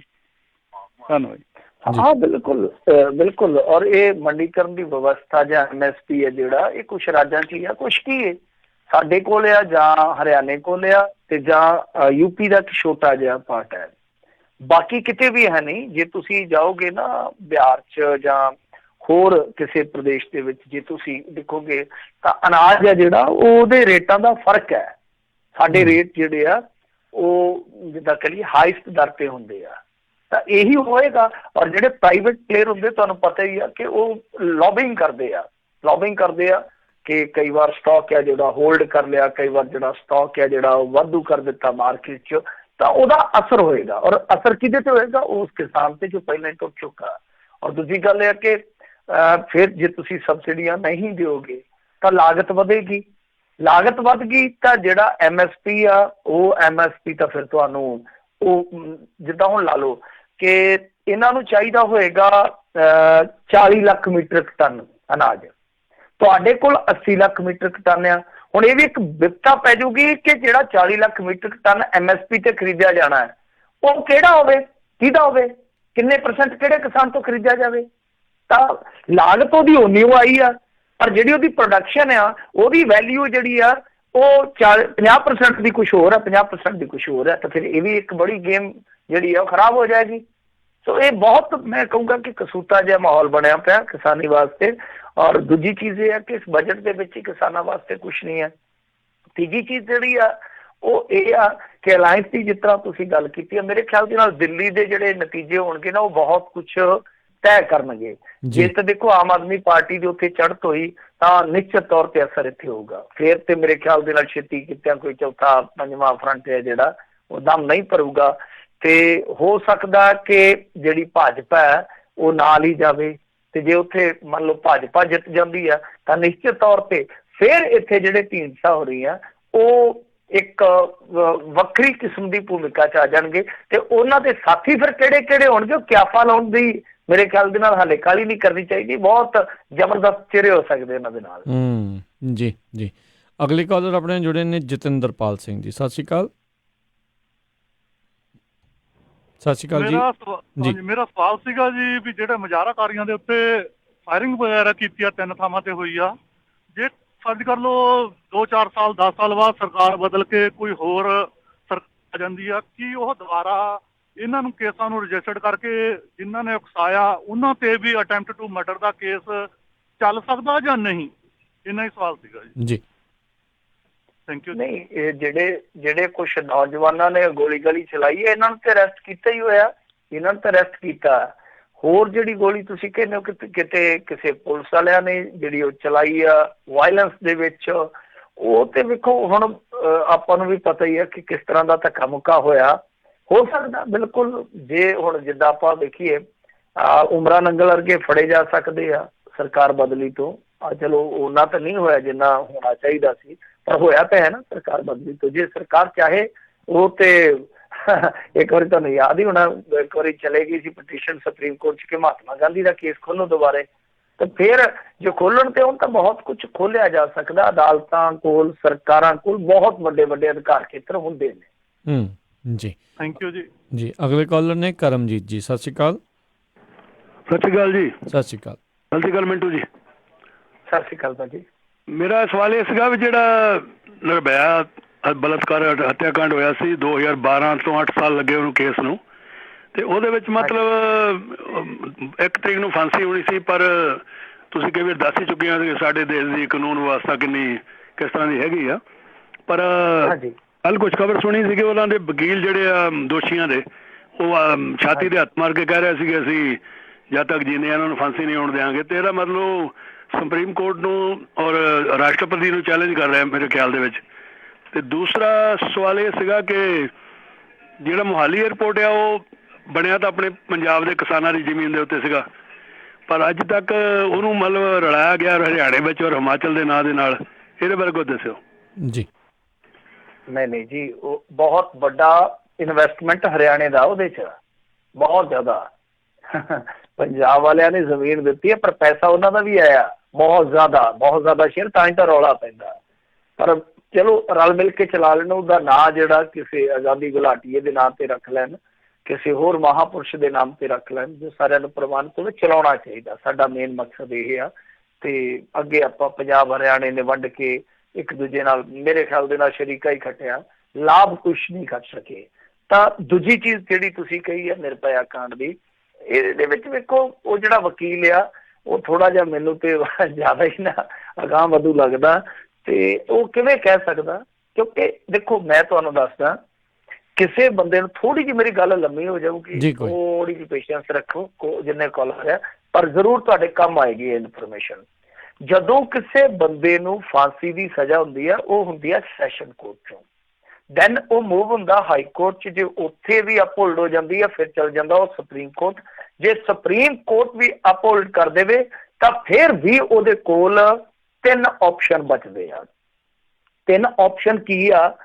ਉਹ 3 ਆਪਸ਼ਨ ਹੁੰਦੇ ਆ ਰਿਵਿਊ ਪਟੀਸ਼ਨ, ਕਿਊਰੇਟਿਵ ਪਟੀਸ਼ਨ ਤੇ ਮਰਸੀ ਪਟੀਸ਼ਨ, ਜਿਹਨੂੰ ਰਹਿਮ ਦੀ ਅਪੀਲ ਰਾਸ਼ਟਰਪਤੀ ਕੋਲ ਕਹਿੰਦੇ ਆ। ਤਾਂ ਇਹਨਾਂ ਦੇ ਜਿਹੜੇ ਬੰਦੇ ਸੀਗੇ ਜ਼ਿਆਦਾਤਰ ਰਿਵਿਊ ਪਟੀਸ਼ਨ ਉਹਨਾਂ ਨੇ ਆਪਦਾ ਹੱਕ ਜਦ ਹੀ ਗਵਾ ਲਿਆ 17 'ਚ। ਇੱਕ ਬੰਦਾ ਹੀ ਸੀ ਕਿਉਂਕਿ 6 ਸੀ, 2 ਤੇ ਫਾਰਗ ਹੋ ਗਏ, ਇੱਕ ਮਰ ਗਿਆ, ਇੱਕ ਛੱਡਤਾ। ਇਹਨਾਂ ਨੇ 4 ਸੀਗੇ, 4 'ਚੋਂ 3 ਦਾ ਰਿਵਿਊ ਜਿਹੜਾ ਇਹਨਾਂ ਦਾ ਇੱਕ ਹੈਗਾ ਸੀ ਲੀਗਲ ਐਵੇਨਿਊ, ਉਹ ਵਰਤਿਆ ਗਿਆ। ਇੱਕ ਰਹਿ ਗਿਆ, ਇੱਕ ਨੇ ਆ ਪਿੱਛੇ ਜੇ ਵਰਤ ਲਿਆ। ਫਿਰ ਆ ਗਏ ਆਪਸ਼ਨ ਜਿਹੜੇ ਕਿਊਰੇਟਿਵ ਪਟੀਸ਼ਨ ਦੇ, ਉਹ ਤਕਰੀਬਨ ਖਾਰਜ ਹੋ ਚੁੱਕੀ ਹੈ। ਹੁਣ ਇੱਕ ਦੇ ਕੋਲ ਹੀ ਇਹ ਦੋਨੇ ਅਧਿਕਾਰ ਰਹਿੰਦੇ ਆ, ਇੱਕ ਮਰਸੀ ਪਟੀਸ਼ਨ ਦਾ, ਇੱਕ ਕਿਊਰੇਟਿਵ ਪਟੀਸ਼ਨ ਦਾ। ਤੇ ਉਹਦੇ ਲਾ ਲਓ ਕਿੰਨੇ ਕੁ ਦਿਨ ਨਿਕਲ ਜਾਣਗੇ, ਕਿੰਨੇ ਕੁ ਦਿਨ, ਕਿਉਂਕਿ ਜੇ ਇਹ ਨਿਬੇੜਨ ਤੇ ਆਉਣ ਤੇ ਕੁਛ ਦਿਨਾਂ 'ਚ ਨਿਬੇੜ ਦੇਣਗੇ। ਤਾਂ ਮੇਰੇ ਖਿਆਲ ਦੇ ਨਾਲ ਕੁਛ ਦਿਨ ਹੀ ਆ। ਹੁਣ ਮੈਂ ਤੁਹਾਨੂੰ ਇੱਕ ਚੀਜ਼ ਹੋਰ ਦਿਲਚਸਪ ਦੱਸ ਦੇਣਾ, ਇਹਨਾਂ ਨੂੰ ਦਿਨ ਕਿਉਂ ਮਿਲੇ। ਹੁਣ ਤੁਸੀਂ ਕਹੋਗੇ ਕਿ ਜਦੋਂ ਸਾਰੇ ਇਹਨਾਂ ਦੇ ਲੀਗਲ ਐਵੇਨਿਊ ਦੂਜਿਆਂ ਦੇ ਖਤਮ ਹੋਏ ਪਏ ਤਿੰਨਾਂ ਦੇ, ਤੇ ਇਹਨਾਂ ਨੂੰ ਫਾਂਸੀ ਕਿਉਂ ਨਹੀਂ ਦਿੱਤਾ ਜਾਂਦਾ? ਇਹ ਪੰਜਾਬ ਨਾਲ ਹੀ ਜੁੜਿਆ ਇੱਕ ਕੇਸ ਆ ਜਿਹਦੇ 'ਚ ਸੁਪਰੀਮ ਕੋਰਟ ਦੀ ਗਾਈਡਲਾਈਨ ਹੈ। ਹਰਬੰਸ ਸਿੰਘ ਦਾ ਕੇਸ ਸੀ, ਉਹਦੇ 'ਚ 4 ਅਕਿਊਜ਼ ਸੀਗੇ ਜਿਨ੍ਹਾਂ ਨੂੰ ਫਾਂਸੀ ਦੀ ਸਜ਼ਾ ਹੋਈ ਸੀ। ਹੋਇਆ ਕਿ ਇੱਕ ਨੇ ਮਰਸੀ ਪਟੀਸ਼ਨ ਪਾ ਦਿੱਤੀ ਪਿੱਛੇ, ਫਿਰ ਦੂਸਰੇ ਨੇ ਮਰਸੀ ਪਟੀਸ਼ਨ ਪਾ ਦਿੱਤੀ। ਜਿਹੜਾ ਪਹਿਲਾ ਸੀਗਾ ਉਹਦੀ ਮਰਸੀ ਪਟੀਸ਼ਨ ਹੋ ਗਈ ਖਾਰਜ, ਉਹਨੂੰ ਚੱਕ ਕੇ ਫਾਈਲ ਆ ਦਿੱਤਾ। ਜਿਹੜੇ ਦੂਜੇ ਨੇ ਪਾਈ ਉਹਨੂੰ ਬਦਲ ਕੇ ਕਰ ਦਿੱਤਾ ਗਿਆ ਸਜ਼ਾ ਨੂੰ ਉਮਰ ਕੈਦ 'ਚ, ਉਹਦੀ ਫਾਂਸੀ ਟਲ ਗਈ। ਜਿਹੜੀ ਤੀਜੇ ਨੇ ਪਾਈ ਉਹਨੇ ਆਖਿਆ ਮੈਨੂੰ ਕਿਹੜੀ ਸਜ਼ਾ ਦਿਓਗੇ, ਹੁਣ ਮੈਂ ਕੀ ਮੰਨਾਂ, ਮੈਨੂੰ ਕਿੱਧਰ ਜਾਓਗੇ? ਤਾਂ ਉਸ ਟਾਈਮ ਸੁਪਰੀਮ ਕੋਰਟ ਨੇ ਕਿਹਾ ਕਿ ਇੱਕ ਕੇਸ ਦੇ ਵਿੱਚ ਜਿਹੜੇ ਕਿ ਸਾਰੇ ਸਜ਼ਾ ਯਾਫਤਾ ਹੋਣਗੇ ਉਹਨਾਂ ਨੂੰ ਇੱਕੇ ਵੇਲੇ ਹੀ ਲਟਕਾਇਆ ਜਾਊਗਾ, ਚਾਹੇ 2 ਹੋਣ 4 ਹੋਣ। ਤਾਂ ਇਹਨਾਂ ਨੇ ਇਸ ਚੀਜ਼ ਦਾ ਫਾਇਦਾ ਚੁੱਕਿਆ, ਵਕੀਲ ਤਾਂ ਕਹਿੰਦਾ। ਹੁਣ ਇੱਕ ਚੀਜ਼ ਹੋਰ ਦਿਲਚਸਪ ਸੁਣ ਲਓ, ਜੇ ਮੰਨ ਲਓ ਸਾਰੇ ਇਲੀਗਲ ਐਵੇਨਿਊ ਵਰਤ ਲੈਂਦੇ ਆ ਮਤਲਬ ਕਿ ਮਰਸੀ ਪਟੀਸ਼ਨ ਜਿਹੜੀ ਇੱਕ ਦੀ ਰਹਿੰਦੀ ਆ ਜੀ। ਇਹ ਵੀ ਖਾਰਜ ਹੋ ਜਾਂਦੀ ਆ, ਦੈਨ ਤਾਂ ਵੀ ਇਹਨਾਂ ਦੇ ਕੋਲ 15 ਦਿਨ ਹੋਰ ਹੋਣਗੇ ਐਕਸਟਰਾ, ਕਿਉਂਕਿ ਉਹ ਵੀ ਸੁਪਰੀਮ ਕੋਰਟ ਦੀ ਗਾਈਡਲਾਈਨ ਆ ਕਿ ਜਦੋਂ ਸਾਰੇ ਲੀਗਲ ਐਵੇਨਿਊ ਵਰਤ ਲੈਂਦਾ ਬੰਦਾ ਤਦ ਵੀ ਉਹਨੂੰ 15 ਦਿਨ ਪ੍ਰਪੇਅਰਿੰਗ ਵਾਸਤੇ ਦਿਓ ਕਿ ਉਹਨੇ ਮਰਨਾ ਹੈ। ਸੋ ਇਸ ਕਰਕੇ ਉਹ ਕਹਿੰਦਾ, ਬਾਕੀ ਸਦਾ ਲਈ ਨਹੀਂ ਹੈ, ਗਰੰਟੀ ਨਹੀਂ, ਉਹ ਐਸਾ ਕੰਮ ਨਹੀਂ ਹੈ ਕਿ ਉਹ ਬਚਾ ਲੂਗਾ ਇਹਨਾਂ ਨੂੰ, ਫਾਂਸੀ ਇਹਨਾਂ ਨੂੰ ਦੇਣੀ ਹੈ ਕਿਉਂਕਿ ਇਹ ਮੁੱਦਾ ਰਾਜਸੀ ਬਣ ਚੁੱਕਾ ਹੁਣ। ਜੀ ਜੀ। ਅਗਲੇ ਕਾਲਰ ਨੇ ਹਰਜੀਤ ਜੀ, ਸਤਿ ਸ਼੍ਰੀ ਅਕਾਲ। ਹਾਂਜੀ, ਸਤਿ ਸ਼੍ਰੀ ਅਕਾਲ ਜੀ ਦੋਨੋਂ ਵੀਰਾਂ ਨੂੰ। ਸਤਿ ਸ਼੍ਰੀ ਅਕਾਲ ਜੀ। ਸਤਿ ਸ਼੍ਰੀ ਅਕਾਲ ਜੀ। ਹਾਂਜੀ ਮਿੰਟੂ ਜੀ, ਤੁਸੀਂ ਖਬਰਾਂ ਦੇ ਜਵਾਬ ਤਾਂ ਸਾਰੇ ਖਬਰਾਂ ਵੀ ਦੱਸਦੀਆਂ, ਜਵਾਬ ਵੀ ਦੇ ਦਿੰਦੇ ਹੋ, ਪਰ ਸਾਡੇ ਤਾਂ ਵਿਚਾਰ ਹੀ ਹੁੰਦੇ ਕਈ ਵਾਰੀ ਤੁਹਾਡੇ ਨਾਲ ਜੀ ਕਿ ਪੰਜਾਬ ਨੂੰ ਬਚਾਉਣ ਲਈ ਚਾਹੀਦਾ ਨਹੀਂ ਵੀ ਪੰਜਾਬੀਆਂ ਨੂੰ ਵੀ ਇੱਕ ਵਾਰ ਆਮ ਆਦਮੀ ਪਾਰਟੀ ਨੂੰ ਮੌਕਾ ਦਿੱਤਾ ਜਾਵੇ, ਕਿਉਂਕਿ ਅਕਾਲੀ ਕਾਂਗਰਸੀਆਂ ਤੋਂ ਕੁੱਟ ਖਾਈ ਜਾਂਦੇ ਆ। ਚਲੋ ਜੇ ਕੁੱਟਣਗੇ ਵੀ ਉਹ ਜਾਂ ਖਾਣ ਵੀ ਕੁਝ ਥੋੜਾ ਬਹੁਤਾ ਖਾ ਲੈਣਗੇ, ਇਹਨਾਂ ਵਾਂਗੂ ਤਾਂ ਨਹੀਂ ਵੀ ਲੁੱਟਣਗੇ ਸਾਰੇ ਪੰਜਾਬ ਨੂੰ, ਹਨਾ। ਤੇ ਨੰਬਰ 2 ਜਵਾਬ ਦਿਓ ਵੀ ਦਿੱਲੀ ਦੇ ਵਿੱਚ, ਹਾਂਜੀ ਆਮ ਆਦਮੀ ਪਾਰਟੀ ਵਾਲਿਆਂ ਦੀ ਗੱਲ ਕਰ, ਆਮ ਆਦਮੀ ਪਾਰਟੀ ਦੀ ਗੱਲ ਕੀਤੀ ਹੈ ਮੈਂ, ਜੀ ਜੀ ਵੀ ਉਹਨਾਂ ਨੂੰ ਮੌਕਾ ਜ਼ਰੂਰ ਦੇਣਾ ਚਾਹੀਦਾ। ਜੀ ਦੂਜਾ ਸਵਾਲ ਪੁੱਛੋ ਆਪਣਾ। ਜੀ ਜੀ ਜੀ ਜੀ ਅਗਲੀ ਗੱਲ ਕਰੋ। ਯੂ ਹੀਅਰ ਮੀ? ਮੈਂ ਕਿਹਾ ਅਗਲੀ ਗੱਲ ਕਰੋ ਜੀ, ਦੂਜੀ ਪਹਿਲੀ ਗੱਲ ਆ ਗਈ ਸਮਝ, ਅਗਲੀ ਗੱਲ ਕਰੋ। ਹਾਂਜੀ ਮੈਂ ਕਿਹਾ ਮਿੰਟੂ ਜੀ ਵੀ ਜਿਤਾਉਣੇ ਇੰਨੇ ਚਾਹੀਦੇ ਆ ਵੀ ਕੁਝ ਵਿਕ ਵੀ ਜਾਣ ਤੇ ਕੋਈ ਪਰਵਾਹ ਨਾ ਹੋਵੇ ਵੀ ਸਰਕਾਰ ਬਣੀ ਰਹੇ, ਕਿਉਂਕਿ ਖਰੀਦਣ ਵਾਲੇ ਬਹੁਤ ਨੇ ਸਰਮਾਏਦਾਰ ਪਾਰਟੀਆਂ। ਦੂਜਾ ਕੁਐਸਚਨ ਇਹ ਹੈਗਾ ਮਿੰਟੂ ਜੀ ਵੀ ਦਿੱਲੀ ਦੇ ਵਿੱਚ ਸਰਦਾਰ ਚਿਹਰਿਆਂ ਨੂੰ ਸੀਟਾਂ ਕਿਉਂ ਨਹੀਂ ਦਿੱਤੀਆਂ ਗਈਆਂ, ਤੇ ਕੀ ਇਹ ਫੇਸਬੁੱਕ ਤੇ ਜੋ ਰੌਲਾ ਪਾਉਂਦੇ ਨੇ ਕਿ ਵੀ ਕੇਜਰੀਵਾਲ ਦੀਆਂ ਤਾਰਾਂ ਆਰਐਸ ਦੇ ਨਾਲ ਜੁੜਦੀਆਂ, ਕੀ ਸਹੀ ਹੈ ਜਾਂ ਕੀ ਚੱਕਰ ਹੈ, ਕਿਵੇਂ ਹੈ, ਦੱਸੋ ਜੀ। ਜੀ ਦੇਖੋ, ਮੈਨੂੰ ਨਹੀਂ ਪਤਾ ਕਿ ਆਰਐਸਐਸ ਨਾਲ ਤਾਰ ਇਹਨਾਂ ਦੀ ਹੁਣ ਜੁੜਦੀ ਜਾਂ ਨਹੀਂ ਜੁੜਦੀ, ਪਰ ਅਭਿਸ਼ਾਰ ਸ਼ਰਮਾ ਬਹੁਤ ਵੱਡਾ ਪੱਤਰਕਾਰ ਆ ਔਰ ਇਸੇ ਮੂਵਮੈਂਟ ਦੇ ਵਿੱਚ ਸੀਗਾ, ਨਾ ਮੂਵਮੈਂਟ ਦੇ ਵਿੱਚ ਵੀ ਸੀਗਾ, ਉਹ ਪੱਤਰਕਾਰ ਵੀ ਸੀਗੇ। ਪਰ ਉਹਨੇ ਇੱਕ ਦਿਨ ਜ਼ਰੂਰ ਖੁਲਾਸਾ ਕੀਤਾ ਸੀਗਾ ਕਿ ਅਸਲ ਦੇ ਵਿੱਚ ਜਿਹੜੀ ਫੰਡਿੰਗ ਹੋ ਰਹੀ ਸੀ ਉਸ ਟਾਈਮ ਅੰਨਾ ਅੰਦੋਲਨ ਨੂੰ, ਉਹ ਅਜੀਤ ਦੋਵਾਲ ਦਾ ਜਿਹੜਾ ਖਾਸ ਤੌਰ ਤੇ ਕੋਈ ਫਾਊਂਡੇਸ਼ਨ ਹੈ ਉਹਦੇ ਵੱਲੋਂ ਕੀਤੀ ਗਈ ਸੀਗੀ। ਇਹ ਅਭਿਸ਼ਾਰ ਸ਼ਰਮਾ ਦਾ ਖੁਲਾਸਾ ਜਿਹੜਾ ਮੈਂ ਕੋਟ ਕਰ ਰਿਹਾ। ਹੁਣ ਤਾਰਾਂ ਕਿੱਥੇ ਜੋੜ ਸਕਦੇ ਤੁਸੀਂ, ਮੈਨੂੰ ਨਹੀਂ ਪਤਾ। ਗੱਲ ਦੇਖੋ, ਮੈਂ ਤੇ ਇਸ ਹੱਕ 'ਚ ਸਰਦਾਰ ਸਾਹਿਬ, ਮਾਫ ਕਰਨਾ, ਸਿਰ ਤੇ ਕਿਸੇ ਦੇ ਸ਼ਰੀਅਤ ਟੋਪੀ ਹੋਵੇ ਜਾਂ ਸੋਹਣੀ ਦਸਤਾਰ ਹੋਵੇ ਜਾਂ ਉਹਦੇ ਸਿਰ ਤੇ ਬੋਦੀ ਹੋਵੇ, ਮੈਨੂੰ ਇਸ ਚੀਜ਼ ਦਾ ਕੋਈ ਫਰਕ ਨਹੀਂ। ਮੈਨੂੰ ਇਸ ਚੀਜ਼ ਦਾ ਫਰਕ ਆ ਕਿ ਉਹ ਬੰਦਾ ਜਿਹੜਾ ਮੁਹੱਲਾ ਜਾਂ ਜਿਹੜਾ ਇਲਾਕਾ ਜਿਹਨੇ ਉਹਨੂੰ ਵੋਟ ਦਿੱਤੀ ਹੈ ਉਹਦਾ ਕਿੰਨਾ ਕੁ ਭਲਾ ਕਰਦਾ। ਜੇ ਉਹ ਬਾਹਮਣ ਹੈ ਤਦ ਵੀ ਕੋਈ ਫਰਕ ਨਹੀਂ, ਜੇ ਉਹ ਸਰਦਾਰ ਹੈ ਤਦ ਵੀ ਕੋਈ ਫਰਕ ਨਹੀਂ, ਜੇ ਉਹ ਮੁਸਲਮਾਨ ਹੈ ਤਦ ਵੀ ਕੋਈ ਫਰਕ ਨਹੀਂ ਹੈ। ਤਾਂ ਉਹਨਾਂ ਨੇ ਵੇਖਿਆ ਹੋਏਗਾ, ਕਿਉਂਕਿ ਆਮ ਆਦਮੀ ਪਾਰਟੀ ਵਾਲੇ ਹੁਣ ਬਹੁਤ ਚਤਰ ਚਲਾਕ ਹੋ ਗਿਆ, ਉਹਨਾਂ ਨੇ ਇੰਟਰਨਲ ਸਰਵੇ ਕਰਾਏ, ਇਹਨਾਂ ਦੇ ਇੰਟਰਨਲ ਸਰਵੇ ਕਰਾਏ ਆ ਔਰ ਉਸ ਤੋਂ ਬਾਅਦ ਹੀ ਟਿਕਟਾਂ ਕੱਟੀਆਂ ਨੇ। ਮੇਰੇ ਖਿਆਲ ਦੇ ਨਾਲ 1-2 ਸਰਦਾਰਾਂ ਨੂੰ ਦਿੱਤੀਆਂ ਟਿਕਟਾਂ ਉਹਨਾਂ ਨੇ, ਪਰ ਦੂਸਰੇ ਪਾਸੇ ਭਾਰਤੀ ਜਨਤਾ ਪਾਰਟੀ ਨੇ ਵੀ ਸਰਦਾਰਾਂ ਨੂੰ ਟਿਕਟਾਂ ਦਿੱਤੀਆਂ ਨੇ, ਉਧਰ ਹੈਗੇ ਆ। ਜੇ ਕੱਲਾ ਇਹੀ ਪੈਮਾਨਾ ਹੈ ਤੇ ਫਿਰ ਲੋਕ ਉਹਨਾਂ ਨੂੰ ਜਿਤਾ ਦੇਣ, ਫਿਰ ਆਪਾਂ ਨੂੰ ਕਹਿਣਾ ਚਾਹੀਦਾ ਕਿ ਜਿਤਾ ਦਿਓ ਭਾਈ, ਉਹਨਾਂ ਨੂੰ ਜਿਤਾ ਦਿਓ। ਜੀ ਜੀ। ਅਗਲੇ ਕਾਲਰ ਨੇ ਇੰਦਰਜੀਤ ਜੀ, ਸਤਿ ਸ਼੍ਰੀ ਅਕਾਲ। ਇੰਦਰਜੀਤ ਸਿੰਘ ਜੀ। ਜੀ ਅਗਲੇ ਕਾਲਰ ਉਹਨਾਂ ਵੱਲ ਆਪਾਂ ਜੀ ਅਗਲੇ ਉਹਨਾਂ ਤੋਂ ਮੈਂ ਇੱਕ ਗੱਲ ਦਾ ਰਹਿ ਗਿਆ ਸੀ, ਮੈਂ ਉਹਨਾਂ ਨੂੰ ਕਹਿ ਦੇਵਾਂ ਕਿ ਉਹ ਉਹਨਾਂ ਦੇ ਥਾਟ ਨੇ, ਚਲੋ ਵਿਚਾਰ ਨੇ ਕਿ ਤੀਸਰੀ ਧਿਰ ਆਵੇ। ਮੈਂ ਵੀ ਇਸ ਚੀਜ਼ ਲਈ ਇੱਛਾ ਰੱਖਦਾ ਕਿ ਬਦਲਾਅ ਦੇਖੀਏ, ਪਰ ਮੈਂ ਕਿਸੇ ਨੂੰ ਡਾਇਰੈਕਟਲੀ ਨਹੀਂ ਭਾਜੀ ਕਹਿ ਸਕਦਾ ਕਿ ਹਾਂਜੀ ਆਹ ਵੋਟ ਪਾ ਕੇ ਇਹਨੂੰ ਸਰਕਾਰ ਬਣਾ ਦਿਓ, ਕਿਉਂਕਿ ਹਰੇਕ ਦੀ ਵੋਟ ਦੀ ਮਹੱਤਤਾ ਉਹਦੇ ਤੱਕ ਸੀਮਿਤ ਰਵੇ ਔਰ ਉਹਦਾ ਹੱਕ ਉਹਦੇ ਕੋਲ ਹੀ ਰਵੇ ਤੇ ਬਿਹਤਰ ਹੈ ਜੀ। ਕਮਲਦੀਪ ਜੀ, ਸਤਿ ਸ਼੍ਰੀ ਅਕਾਲ। ਸਤਿ ਸ਼੍ਰੀ ਅਕਾਲ ਜੀ, ਦੋਨੇ ਵੀਰਾਂ ਨੂੰ ਸਤਿ ਸ਼੍ਰੀ ਅਕਾਲ। ਸਤਿ ਸ਼੍ਰੀ ਅਕਾਲ। ਹਾਂਜੀ, ਪਹਿਲਾਂ ਮੈਂ ਭਾਜੀ ਦਾ ਸਵਾਲ ਦਾ ਜਵਾਬ ਦੇਣਾ, ਜਿਹੜੇ ਉਹਨੂੰ ਪੁੱਛ ਕੇ ਗਏ, ਜਿਹੜੇ ਵਿਰੋਧੀ ਧਿਰ 'ਚ ਬਣਾਈ ਸੀ ਉਹ ਤਾਂ ਇਕੱਠੇ ਨਹੀਂ ਰਹਿ ਸਕੇ, ਜਿਹੜੇ 4 ਸੀ ਉਹ ਵੀ ਖਿੰਡ ਗਏ, ਹਨਾ। ਤੇ ਮੇਰਾ ਸਵਾਲ ਤੁਹਾਡੀ ਰਾਈ ਆ, ਜਿਵੇਂ ਉਹ ਸੰਸਦ ਮੈਂਬਰ ਰਾਜਸਥਾਨ ਦੇ ਸੀਗੇ, ਉਹ ਜਿਹੜੀ ਮਹਿਲਾ ਸੀਗੀ, ਉਹਨੇ ਬਹੁਤ ਸੋਹਣੇ ਸਵਾਲ ਰੇਸ ਕੀਤੇ ਸੰਸਦ ਦੇ ਵਿੱਚ ਪ੍ਰਧਾਨ ਮੰਤਰੀ ਦੇ ਵਿਰੁੱਧ। ਪ੍ਰਧਾਨ ਮੰਤਰੀ ਦਾ ਚਿਹਰਾ ਦੇਖਣ ਵਾਲਾ ਬਣਦਾ ਸੀ, ਉਦੋਂ ਉਹਦੇ ਹਵਾਈਆਂ ਉੱਡੀਆਂ ਪਈਆਂ ਸੀ। ਤਾਂ ਉਹ ਕਿਉਂ ਨਹੀਂ ਆਪਣਾ, ਸਾਰੇ ਕਾਂਗਰਸ ਪਾਰਟੀ ਵਾਲੇ ਆਪਣਾ ਉੱਥੇ ਆਪਦਾ ਰਹਿੰਦਾ ਜਿਹੜਾ ਫਰਜ਼ ਹੈਗਾ ਉਹ ਉੱਥੇ ਨਿਭਾਉਂਦੇ, ਪ੍ਰੈਸ਼ਰਾਈਜ਼ ਕਰਦੇ, ਸਵਾਲ ਪੁੱਛਦੇ ਪ੍ਰੈਸ਼ਰਾਈਜ਼ ਕਰਕੇ, ਨਾ ਕਿ ਡਾਂਗਾ ਸੋਟੀਆਂ ਦੀ ਗੱਲ ਕਰਕੇ, ਹਨਾ। ਇੱਕ ਤੁਹਾਡਾ ਇਹਦੇ ਬਾਰੇ ਕੀ ਵਿਚਾਰ ਆ? ਤੇ ਇੱਕ ਸੰਗਰੂਰ ਦੇ ਵਿੱਚ ਫਤਿਹਵੀਰ ਦੀ ਮੌਤ ਹੋਈ ਸੀ ਵੋਟ ਦੇ ਵਿੱਚ ਡਿੱਗਣ ਕਰਕੇ, ਉਹਦੇ ਵਿੱਚ ਸਰਕਾਰ ਨੂੰ ਧਿਰ ਬਣਾਇਆ ਗਿਆ ਸੀਗਾ ਉਹ ਕੇਸ ਦੇ ਵਿੱਚ ਤੁਹਾਡੇ ਕੋਲ ਕੋਈ ਅਪਡੇਟ ਹੈ ਤਾਂ ਦੱਸਿਓ ਪਲੀਜ਼। ਫੋਨ ਕੱਟਿਓ ਨਾ ਜੀ। ਹਨਾ। Thank you. ਨਹੀਂ ਜੀ, ਸਰਕਾਰ ਨੂੰ ਸਰ ਧਿਆਨ ਬਣਾ ਕੇ ਕੁਛ ਨਹੀਂ ਹੁੰਦਾ। ਸਰਕਾਰ ਨੇ ਜਵਾਬ ਦਿੱਤਾ ਸੀਗਾ ਕਿ ਅਸੀਂ ਜਿਹੜੇ ਯਤਨ ਕਰਨੇ ਸੀ ਕੀਤੇ ਆ। ਮਤਲਬ ਕਿ ਸਾਡੇ ਕੋਲ ਕੋਈ ਇਹੋ ਜਿਹੀ ਪ੍ਰੋਫੈਸ਼ਨਲ ਰੈਸਕਿਊ ਟੀਮ ਹੈ ਹੀ ਨਹੀਂ ਸੀਗੀ। ਅਸੀਂ NDRF ਨੂੰ ਬੁਲਾ ਲਿਆ, ਬਸ ਸਾਡੀ ਉਹ ਜਿਹੜੀ ਹੈਗੀ ਸੀਗੀ ਜ਼ਿੰਮੇਵਾਰੀ ਅਸੀਂ ਨਿਭਾ ਦਿੱਤੀ। ਅਸੀਂ ਜੋ ਵੀ ਸਹੂਲਤਾਂ ਦੇ ਸਕਦੇ ਸੀ ਬਸ ਪੈਸੇ। ਸਰਕਾਰ ਦਾ ਇਹੀ ਜਵਾਬ ਹੁੰਦਾ ਹਮੇਸ਼ਾ। ਔਰ ਦੂਜੀ ਚੀਜ਼ ਜਿਹੜੀ ਤੁਸੀਂ ਕਹੀ ਆ, ਮੇਰੇ ਖਿਆਲ ਦੇ ਨਾਲ ਆਮ ਆਦਮੀ ਪਾਰਟੀ ਦੇ ਸੰਦਰਭ 'ਚ ਇੱਕ ਤੇ ਕਹਿ ਕੇ ਗਏ ਕਿ ਉਹਨਾਂ ਨੇ ਵਿਰੋਧੀ ਧਿਰ 'ਚ ਇੱਕ ਪਦਵੀ ਹਾਸਲ ਕੀਤੀ ਸੀ, ਉਹਨੂੰ ਬਰਕਰਾਰ ਨਹੀਂ ਰੱਖ ਸਕੀ। ਤੀਜੀ ਚੀਜ਼ ਜਿਹੜੀ ਕਹੀ ਇਹਨਾਂ ਨੇ ਉਹ ਮੇਰੇ ਹੁਣ ਭੁੱਲ ਗਈ ਆ। ਇਹ ਤੁਹਾਨੂੰ ਰਾਜ ਕਰਨ ਨਹੀਂ, ਮੇਰੇ ਵੀ ਜੀ ਮੇਰੇ ਜ਼ਿਹਨ ਦੇ ਵਿੱਚੋਂ ਜਿਹੜੀ ਉਹ ਨਿਕਲ ਗਈ ਹੈ। ਸਵਾਲ ਤੇ ਕੀਤਾ ਸੀ, ਸਵਾਲ ਕਾਫੀ ਵਧੀਆ ਸੀਗਾ ਤੇ ਕਿਉਂਕਿ ਥੋੜਾ ਮੈਂ ਤਾਂ ਲੱਕੜਾ ਭੁੱਲ ਜਾਂਦਾ, ਕਈ ਵਾਰ ਸਕਿਪ ਹੋ ਜਾਂਦੀ ਹੈ। ਬੇਨਤੀ ਕਰੂੰਗਾ ਤੇ ਤੁਸੀਂ ਦੁਬਾਰਾ ਉਹ ਜਿਹੜਾ ਸਵਾਲ ਤੁਹਾਡਾ ਕੋਈ ਰਹਿ ਗਿਆ ਤਾਂ ਦੱਸ ਦਿਓ। ਹਾਂਜੀ, ਉਹ ਸੀਗਾ ਜੀ ਜਿਹੜੇ ਰਾਜਸਥਾਨ ਦੇ ਸੰਸਦ ਦੇ ਵਿੱਚ MP ਸੀਗੇ। ਹਾਂ ਜੀ ਉਹ ਸਵਾਲ ਤੁਹਾਡਾ ਵਾਜਬ। ਉਹ ਪਹਿਲੀ ਗੱਲ ਤਾਂ ਉਹ ਸਰਦਾਰ ਜੀ ਉਹ ਵੀਡੀਓ ਇੱਕ ਐਡਿਟ ਵੀਡੀਓ ਹੈ। ਨਰਿੰਦਰ ਮੋਦੀ ਜਿਹੜੀ ਮੁਦਰਾ 'ਚ ਖਿਲਾਰਿਆ ਗਿਆ, ਉਹ ਮੁਦਰਾ ਜ਼ਰੂਰ ਸੀ, ਉਹਦੇ ਭਾਸ਼ਣ ਦੀ ਸੀ ਜਦੋਂ ਉਹ ਭਾਸ਼ਣ ਦੇ ਰਿਹਾ ਸੀ ਪ੍ਰਧਾਨ ਮੰਤਰੀ।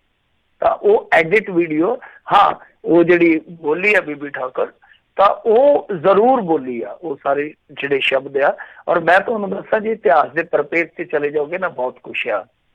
ਠੀਕ ਆ, ਜੈ ਚੰਦ ਕੌਣ ਸੀਗਾ, ਪਰ ਜੈ ਚੰਦ ਮਜਬੂਰ ਕਿਉਂ ਹੋਇਆ, ਇਹ ਵੀ ਇੱਕ ਬਹੁਤ ਵੱਡਾ ਸਵਾਲ ਹੈ। ਸਾਡੇ ਪੰਜਾਬੀ ਦਾ ਇੱਕ ਪੱਤਰਕਾਰ ਅਬਦਾਲੀ ਲਿਖੀ ਬੈਠਾ ਸੀ, ਅਬਦਾਲੀ ਨੂੰ ਕਿਉਂ ਸੱਦਿਆ? ਮੈਂ ਕਿਹਾ ਅਬਦਾਲੀ ਤੇ 18ਵੀਂ ਸਦੀ ਦਾ ਸੀਗਾ, ਉਹ ਤੇ ਬਹੁਤ ਪਹਿਲਾਂ ਦੀ ਗੱਲ ਆ। ਤਾਂ ਕਹਿਣ ਦਾ ਮਤਲਬ ਕਿ ਜੈ ਚੰਦ ਕਿਉਂ ਉੱਥੋਂ ਤੱਕ ਗਿਆ? ਜੈ ਚੰਦ ਨੂੰ ਆਪਦਿਆਂ ਨੇ ਮਰਵਾਇਆ। ਫਿਰ ਜਿਹੜਾ ਸ਼ਿਵਾਜੀ ਦਾ ਬੇਟਾ ਸੀ ਸਾਂਭਾ ਜੀ, ਉਹਨੂੰ ਵੀ ਤੇ ਉਹਦੇ ਸਾਲੇ ਨੇ ਮਰਵਾਇਆ ਸੀਗਾ ਨਾ। ਗਦਾਰ ਮਰਵਾਉਂਦੇ ਹੁੰਦੇ, ਗਦਾਰ ਕਿਹੜੀ ਕੌਮ 'ਚ ਨਹੀਂ ਹੁੰਦੇ। ਪਰ ਤੁਸੀਂ ਦੇਖੋ ਕਿ ਜਿਨ੍ਹਾਂ ਨੇ 1857 ਦਾ ਗਦਰ ਜਿਹੜਾ ਫੇਲ ਕੀਤਾ ਸੀਗਾ ਉਹ ਕੌਣ ਸਨ? ਸਿੰਧੀਏ ਸਨ। ਯਾਦ ਆ ਗਿਆ ਤੁਹਾਨੂੰ? ਹੋਲਕਰ ਸਨ। ਸਿੰਧੀਏ ਅੱਜ ਕਿੱਥੇ ਕਿੱਥੇ ਨੇ ਦੱਸੋ ਮੈਨੂੰ। ਤੁਹਾਡੇ ਸਾਹਮਣੇ ਪ੍ਰਸ਼ਨ ਆ।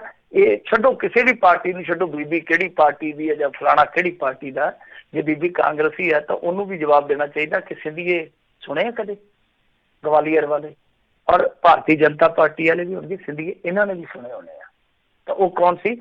ਜਾ ਕੇ ਪਿਛੋਕੜ ਜੋੜ ਦਿਓ। ਇਤਿਹਾਸ ਨੂੰ ਜੇ ਫੋਲਾਂਗੇ ਨਾ, ਇਤਿਹਾਸ ਬੜਾ ਬਰੂਟਲ ਹੈ, ਬਹੁਤ ਬੇਰਹਿਮ ਹੈ, ਬਹੁਤ ਕੁਛ ਨਿਕਲਦਾ ਹੈ। ਸੋ ਇਹ ਚੀਜ਼ਾਂ ਜਿਹੜੀਆਂ ਉਹ ਮੇਰੇ ਖਿਆਲ ਦੇ ਨਾਲ ਸਾਨੂੰ, ਮੈਂ ਜਿਵੇਂ ਅੱਗੇ ਕਿਹਾ ਕਿ ਸਾਨੂੰ ਇਹਨਾਂ ਚੀਜ਼ਾਂ ਨਾਲ ਕੋਈ ਲਾਭ ਨਹੀਂ ਹੈ। ਸਾਨੂੰ ਮਸਲਾ ਇਹ ਹੈ ਕਿ 45 ਸਾਲ ਦੀ ਜਿਹੜੀ ਹਾਈਐਸਟ ਬੇਰੁਜ਼ਗਾਰੀ ਦਰ ਆ, ਜੋ ਮਹਿੰਗਾਈ ਦਰ ਆ, ਉਹਦੇ ਤੇ ਚਰਚਾ ਹੋਣੀ ਚਾਹੀਦੀ ਆ।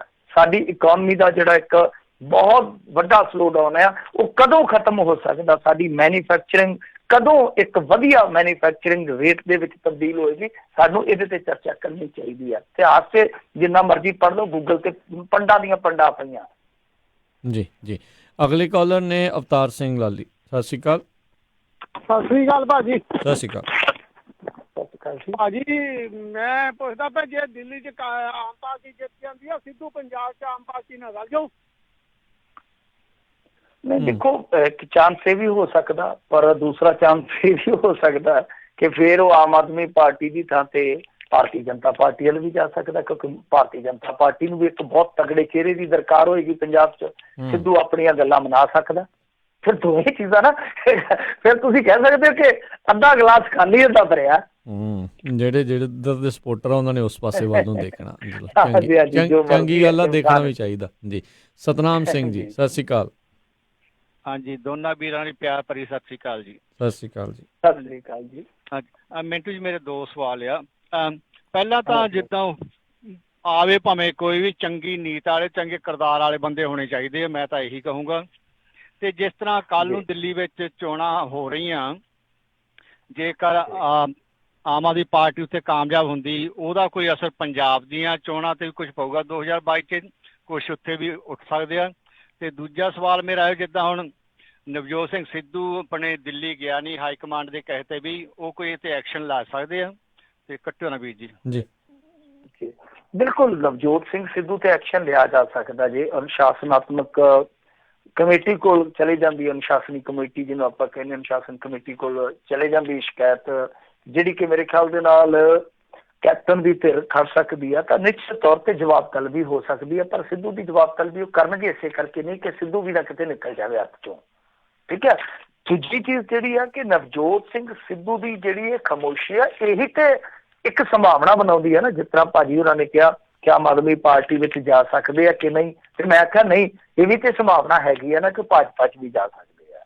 ਤਾਂ ਉਹੀ ਚੀਜ਼ ਹੈ ਕਿ ਸੋਚ ਕੇ ਚੱਲ ਰਿਹਾ, ਔਰ ਜਿਹੜਾ ਫੈਸਲਾ ਲਏਗਾ ਸਿੱਧੂ ਅੱਗੇ ਵਾਂਗੂ ਸਾਲ ਕੁ ਪਹਿਲਾਂ ਲਵੇਗਾ। ਹਾਲੇ ਉਹਦੀ ਖਾਮੋਸ਼ੀ ਜਿਹੜੀ ਆ ਉਹ ਹੋਰ ਲੰਮੇਰੀ ਹੋਊਗੀ। ਤੇ ਰਹੀ ਗੱਲ ਆਮ ਆਦਮੀ ਪਾਰਟੀ ਜਿੱਤਦੀ ਆ, ਅਸਰ ਪੰਜਾਬ ਤੇ ਹੋਏਗਾ, ਦੇਖੋ ਡੈਫੀਨੇਟਲੀ ਹੋਏਗਾ। ਉਹਦਾ ਇੱਕ ਰੀਜ਼ਨ ਆ, ਕਾਰਨ ਕੀ ਆ ਕਿ ਜਿਹੜੀ ਆਹ ਸਰਕਾਰ ਹੈ ਮੌਜੂਦਾ ਸਰਕਾਰ, ਉਹ ਇੱਕ ਬਹੁਤ ਨਿਕੰਮੀ ਸਰਕਾਰ ਸਾਬਤ ਹੋਈ ਆ। ਜਿਹੜੀ ਪਿਛਲੀ ਸਰਕਾਰ ਆ ਉਹਨੇ ਇੰਨੀ ਬਦਨਾਮੀ ਖੱਟੀ ਆ ਕਿ ਹਾਲੇ ਵੀ ਲੋਕਾਂ ਦੇ ਮਨਾਂ 'ਚ ਉਹਨਾਂ ਪਾਰਟੀਆਂ ਦਾ ਰੰਗ ਪੂਰਾ ਚੜਿਆ ਨਹੀਂ, ਯਤਨ ਉਹ ਕਰਦੇ ਪਏ ਆ। ਸੋ ਇਸ ਕਰਕੇ ਸਪੇਸ ਜਿਹੜੀ ਆ ਆਮ ਆਦਮੀ ਪਾਰਟੀ ਵਾਸਤੇ ਹਾਲੇ ਵੀ ਹੈ, ਕਿਉਂਕਿ ਖਹਿਰੇ ਦੀ ਜਿਹੜੀ ਮੂਵਮੈਂਟ ਫੇਲ ਹੋ ਚੁੱਕੀ ਆ, ਜਿਹੜੀ ਹੋਰ ਟਕਸਾਲੀਆਂ ਵਾਲੀ ਕੋਸ਼ਿਸ਼ ਸੀ ਉਹ ਫੇਲ ਹੋ ਚੁੱਕੀ ਆ। ਜੇ ਆਪਾਂ ਦੇਖੀਏ ਬਹੁਜਨ ਸਮਾਜ ਪਾਰਟੀ ਹੈ, ਉਹਦੇ ਨਾਲ ਅਲਾਇੰਸ ਕਰ ਸਕਦੇ ਆ ਆਮ ਆਦਮੀ ਪਾਰਟੀ ਵਾਲੇ। ਤੇ ਫਿਰ ਜਦੋਂ ਮੰਨ ਲਓ ਥੋੜੀ ਜਿਹੀ ਹਵਾ ਬਣਦੀ ਆ ਤਾਂ ਫਿਰ ਜਿਹੜੇ ਇਸ ਤਰ੍ਹਾਂ ਆਸੇ ਪਾਸੇ ਤੁਰੇ ਫਿਰਦੇ ਜਿਹਨਾਂ ਦੇ ਆਪਣੇ ਰੁੱਸੇ ਆ ਉਹ ਆ ਜਾਂਦੇ ਆ, ਹੋਰ ਦਲਾਂ ਚੋਂ ਕੁਛ ਨਿਕਲਣੇ ਸ਼ੁਰੂ ਹੋ ਜਾਂਦੇ ਆ, ਹਵਾ ਬਣ ਜਾਂਦੀ ਆ, ਤਾਂ ਫਿਰ ਗੱਡੀ ਚੱਲ ਵੀ ਸਕਦੀ ਆ। ਤਾਂ ਇਹ ਨਿਸ਼ਚਿਤ ਆ ਕਿ ਜਿਹੜੇ ਇੱਥੋਂ ਦੇ ਨਤੀਜੇ, ਜੇ ਮੰਨ ਲਓ ਪੂਰੀ ਹਨੇਰੀ ਚੱਲਦੀ ਆ ਤਾਂ ਡੈਫੀਨੇਟਲੀ ਪੰਜਾਬ ਤੇ ਅਸਰ ਇਹਦਾ ਘੱਟੋ ਘੱਟ ਜ਼ਰੂਰ ਪਵੇਗਾ, ਔਰ ਐਨਰਜੀ ਲੈਵਲ ਹੀ ਇਹਨਾਂ ਦਾ ਹੋਰ ਹੋ ਜਾਣਾ ਨਾ ਆਮ ਆਦਮੀ ਪਾਰਟੀ ਵਾਲਾ। ਬਿਲਕੁਲ ਬਿਲਕੁਲ ਜੀ। ਅਗਲੇ ਕਾਲਰ ਨੇ ਅਵਤਾਰ ਸਿੰਘ ਪੰਨੂ। ਸਤਿ ਸ਼੍ਰੀ ਅਕਾਲ ਜੀ। ਸਤਿ ਸ਼੍ਰੀ ਅਕਾਲ ਜੀ, ਦੋਵਾਂ ਭਰਾਵਾਂ ਨੂੰ, ਸਾਰੇ ਸੁਣਨ ਵਾਲਿਆਂ ਨੂੰ ਵੀ ਬੇਨਤੀ ਇਹ ਹੈ ਜੀ ਵੀ ਜੇ ਪੰਜਾਬ ਦੇ ਭਲੇ ਵਾਸਤੇ ਭਗਵੰਤ ਮਾਨ ਥੋੜਾ ਸੈਕਰੀਫਾਈਸ ਕਰੇ ਤੇ ਹਉਮੈ ਤਿਆਗ ਕੇ ਤੇ ਸਿੱਧੂ ਨੂੰ ਚੀਫ ਮਿਨਿਸਟਰੀ ਦਾ ਕੈਂਡੀਡੇਟ ਡਿਕਲੇਅਰ ਕਰਵਾ ਕੇ ਤੇ ਨਾਲ ਖਹਿਰੇ ਤੇ ਬੈਂਸਾ ਨੂੰ ਨਾਲ ਜੋੜ ਕੇ ਜੇ ਇਹ ਕੋਸ਼ਿਸ਼ ਕਰਨ ਤੇ ਇਮਾਨਦਾਰੀ ਦੇ ਨਾਲ, ਤੇ ਕੀ ਇਹ ਪੰਜਾਬ ਦਾ ਭਲਾ ਨਹੀਂ ਹੋ ਸਕਦਾ? ਦੂਸਰਾ ਸਵਾਲ ਇਹ ਹੈ ਵੀ ਹੁਣ ਹਰਸਿਮਰਤ ਦੀ ਕੁਰਸੀ ਦਾ ਕੀ ਬਣੂਗਾ? ਤਰਲਾ ਤੇ ਨਾ ਬੜਾ ਮਾਰਿਆ, ਲੰਮੇ ਵੀ ਪੈ ਗਏ ਬੀਜੇਪੀ ਅੱਗੇ, ਤੇ ਕੀ ਉਹ ਬਖਸ਼ ਦੇਣਗੇ ਬੀਜੇਪੀ ਵਾਲੇ ਕਿ ਖੋਲ ਲੈਣਗੇ ਉਹਦੇ ਕੋਲ ਕੁਰਸੀ? ਧੰਨਵਾਦ। ਦੇਖੋ ਜਿਹੜੀ ਭਾਜੀ ਇਸ ਸਮੇਂ ਸਥਿਤੀ ਹੈ ਨਾ ਪੰਜਾਬ ਦੀ, ਹਾਲੇ ਭਾਜਪਾ ਵੀ ਨਹੀਂ ਇਹਨਾਂ ਦਾ ਸਾਥ ਛੱਡ ਸਕਦੀ। ਭਾਜਪਾ ਨੂੰ ਵੀ ਜ਼ਰੂਰਤ ਆ, ਕਿਉਂਕਿ ਅਕਾਲੀਆਂ ਦਾ ਸਾਥ ਛੱਡਣ ਦਾ ਮਤਲਬ ਇਹ ਹੈ ਕਿ ਕੌਮੀ ਪੱਧਰ ਤੇ ਮੈਸੇਜ ਜਾਣਾ ਕਿ ਸਿੱਖਾਂ ਨੇ ਸਾਥ ਛੱਡ ਦਿੱਤਾ, ਤਾਂ ਉਹ ਤੇ ਸਿੱਖਾਂ ਦੇ ਸਿਰ ਤੇ ਗੇਮ ਖੇਡ ਰਹੇ ਆ। ਕੱਲ ਤੁਹਾਨੂੰ ਪਤਾ ਕਿ ਇਲੈਕਸ਼ਨਾਂ ਦੇ ਮੱਦੇਨਜ਼ਰ ਕਾਂਗਰਸ ਨੂੰ ਗੁੱਠੇ ਲਾਉਣ ਲਈ ਸਿੱਖਾਂ ਦੇ ਕਤਲੇਆਮ ਨੂੰ ਤੇ ਫਿਰ ਦੰਗੇ ਕਹਿ ਕੇ ਪ੍ਰਧਾਨ ਮੰਤਰੀ ਨੇ ਆਪਣੇ ਹੱਕ 'ਚ ਭੁਗਤਾਇਆ ਉਸ ਮਾਜ਼ਰੇ ਨੂੰ, ਉਸ ਮਾਮਲੇ ਨੂੰ, ਜਾਂ ਉਸ ਕਹਿਰ ਨੂੰ ਕਹਿ ਲਓ। ਤਾਂ ਇਹ ਚੀਜ਼ ਜਿਹੜੀ ਆ ਉਹ ਉਹਨਾਂ ਵਾਸਤੇ ਬਹੁਤ ਕਾਰਗਰ ਹੈ, ਭਾਰਤੀ ਜਨਤਾ ਪਾਰਟੀ ਵਾਸਤੇ। ਅਕਾਲੀ ਦਲ ਦਾ ਜਿਹੜਾ ਸਾਥ ਹੈ ਉਹਨਾਂ ਨੂੰ ਕੀ ਫਰਕ ਪੈਂਦਾ? ਉਹਨਾਂ ਦਾ ਮੰਤਰੀ ਅੱਗੇ ਵੀ ਬੜਾ, ਨਿਤਿਸ਼ ਦਾ ਵੀ ਤੇ ਮੰਤਰੀ ਹੈਗੇ ਆ। ਨਿਤਿਸ਼ ਦੇ ਮੇਰੇ ਖਿਆਲ ਦੇ ਨਾਲ ਤੇ 4 ਮੰਤਰੀ ਤੁਰੇ ਫਿਰਦੇ ਆ, 2 ਸਟੇਟ ਹੈਗੇ ਰਾਜ ਮੰਤਰੀ ਤੇ 2 ਕੈਬਨਿਟ ਮੰਤਰੀ ਆ। ਉਹਨਾਂ ਨੂੰ ਕੋਈ ਫਰਕ ਨਹੀਂ ਪੈਂਦਾ ਕਿਉਂਕਿ ਉਹ ਬਹੁਤ ਕੁਝ ਹਾਸਲ ਕਰਦੇ ਆ ਇਹਦੇ ਵੱਟੇ। ਤਾਂ ਦੂਜੀ ਚੀਜ਼ ਜਿਹੜੀ ਤੁਸੀਂ ਪੁੱਛੀ ਹੈ ਉਹ ਮੈਨੂੰ ਫਿਰ ਭੁੱਲ ਗਈ ਗੱਲ, ਮਸਲਾ ਉੱਥੇ ਆ ਜਾਂਦਾ। ਹਉਮੈ ਤਿਆਗ ਦੇਣ ਬੈਂਸ, ਸਿੱਧੂ, ਭਗਵੰਤ ਮਾਨ ਸਾਰੇ ਛੱਡ ਕੇ ਇਕੱਠੇ ਹੋ ਕੇ ਤੁਰ ਪੈਣ। ਦੇਖੋ ਇਹ ਤੇ ਆਪਣੀ ਹੁਣ ਹਾਈਪੋਥੈਟੀਕਲ ਗੱਲ ਆ ਹਨਾ, ਬਹੁਤ ਪਰੇ ਦੀ ਗੱਲ ਹੈ। ਜੇ ਆਪਾਂ ਜੇ ਨੂੰ ਕਹੀਏ ਹਨਾ, ਉਹ ਕਹਿੰਦਾ ਨਹੀਂ ਹੁੰਦਾ ਸਿੱਧੂ, ਜੇ ਮੇਰੀ ਭੂਆ ਦੇ ਦਾੜੀ ਮੁੱਛ ਹੁੰਦੀ ਮੈਂ ਉਹਨੂੰ ਚਾਚਾ ਕਹਿੰਦਾ, ਸਿੱਧੂ ਕਹਿੰਦਾ ਹੁੰਦਾ ਅਕਸਰ। ਤਾਂ ਇਹ ਤਾਂ ਜੇ ਵਾਲੀ ਗੱਲ ਜਿਹੜੀ ਆ ਉਹ ਕਾਫੀ ਦੂਰ ਦੀ ਗੱਲ ਆ, ਪਰ ਬਿਲਕੁਲ ਮੈਂ ਸਮਝਦਾ ਕਿ ਇਸ ਤਰ੍ਹਾਂ ਦੇ ਬੰਦੇ ਜਿਹੜੇ ਆ ਉਹ ਇਕੱਠੇ ਹੋਣੇ ਚਾਹੀਦੇ ਆ ਜਿਹੜੇ ਪੰਜਾਬ ਨੂੰ ਅੱਗੇ ਲਿਜਾ ਸਕਣ। ਪਰ ਜਿਹੜੀ ਤੁਸੀਂ ਹਉਮੈ ਵਾਲੀ ਗੱਲ ਕਰਦੇ ਹੋ, ਇਹ ਹਉਮੈ ਇਹ ਖੂਨ ਦਾ ਰੋਗ ਹੁੰਦਾ। ਮੈਨੂੰ ਨਹੀਂ ਲੱਗਦਾ ਕਿ ਇਹ ਜੇ ਬੰਦੇ ਮੰਨ ਲਓ ਇੱਕ ਥਾਂ ਤੇ ਇਕੱਠੇ ਹੋ ਵੀ ਜਾਂਦੇ, ਜਿੱਤ ਵੀ ਜਾਂਦੇ ਆ, ਤਾਂ ਲੰਮਾ ਚੱਲ ਸਕਦੇ ਆ। ਲੰਮਾ ਤੁਸੀਂ ਆ ਵੇਖ ਲਓ ਕਾਂਗਰਸ ਦੇ ਵਿੱਚ ਕਿੱਦਾਂ ਟਕਰਾਅ ਹੋਏ ਆ, ਹਿੱਤਾਂ ਦੇ ਟਕਰਾਅ, ਹਉਮੈ ਦਾ ਟਕਰਾਅ ਕਿਸ ਤਰ੍ਹਾਂ ਹੋਇਆ, ਆਮ ਆਦਮੀ ਪਾਰਟੀ 'ਚ ਕਿਸ ਤਰ੍ਹਾਂ ਹੋਇਆ, ਅਕਾਲੀਆਂ 'ਚ ਕਿਸ ਤਰ੍ਹਾਂ ਹੋਇਆ। ਤਾਂ ਇਹ ਜਿਹੜੀ ਚੀਜ਼ ਹੁੰਦੀ ਹੈ ਨਾ, ਇਹ ਕੁਝ ਜੈਨੇਟਿਕਲ ਪ੍ਰੋਬਲਮਸ ਹੁੰਦੀਆਂ ਸਾਡੀਆਂ ਹੈਗੀਆਂ ਨੇ, ਤਾਂ ਉਹਨਾਂ ਦੇ ਵਿੱਚ ਇਹ ਸਭ ਤੋਂ ਵੱਡਾ ਹੈ, ਹਉਮੈ ਦਾ ਟਕਰਾਓ ਜਿਹੜਾ ਸਭ ਤੋਂ ਵੱਡਾ ਹੈ। ਜੀ ਜੀ ਜੀ। ਤੇ ਬਹੁਤ ਬਹੁਤ ਤੁਹਾਡਾ ਧੰਨਵਾਦ ਕਰਦੇ ਹਾਂ ਮਿੰਟੂ ਜੀ, ਤੁਸੀਂ ਸਾਡੇ ਨਾਲ ਜੁੜੇ। ਮਾਫੀ ਚਾਹੁੰਦੇ ਹੋਰ ਕਾਲਾਂ ਜਿਹੜੀਆਂ ਨਹੀਂ ਲੈ ਸਕਾਂਗੇ, ਸਮਾਂ ਜਿਹੜਾ ਸਮਾਪਤ ਹੈ। ਬੜੀ ਮਿਹਰਬਾਨੀ, ਧੰਨਵਾਦ, ਸਤਿ ਸ਼੍ਰੀ ਅਕਾਲ ਜੀ। ਜੀ ਤੇ ਸਰੋਤਿਓ, ਇੱਥੇ ਸਾਡਾ ਅੱਜ ਦਾ ਪ੍ਰੋਗਰਾਮ ਹੁਣ ਸਮਾਪਤ ਹੈ। ਮਿਲਦੇ ਹਾਂ ਅਗਲੀ ਵਾਰ, ਉਦੋਂ ਤੱਕ ਲਈ ਮੇਰੇ ਵੱਲੋਂ ਵੀ ਤੁਹਾਨੂੰ ਸਾਰਿਆਂ ਨੂੰ ਪਿਆਰ ਸਤਿਕਾਰ ਸਹਿਤ ਸਤਿ ਸ਼੍ਰੀ ਅਕਾਲ ਜੀ। ਉਹਦੇ ਵਾਸਤੇ ਰਹੋ, ਹੱਸਦੇ ਖੇਲਦੇ ਰਹੋ, ਸੁਣਦੇ ਰਹੋ ਪੰਜਾਬੀ ਰੇਡੀਓ USA।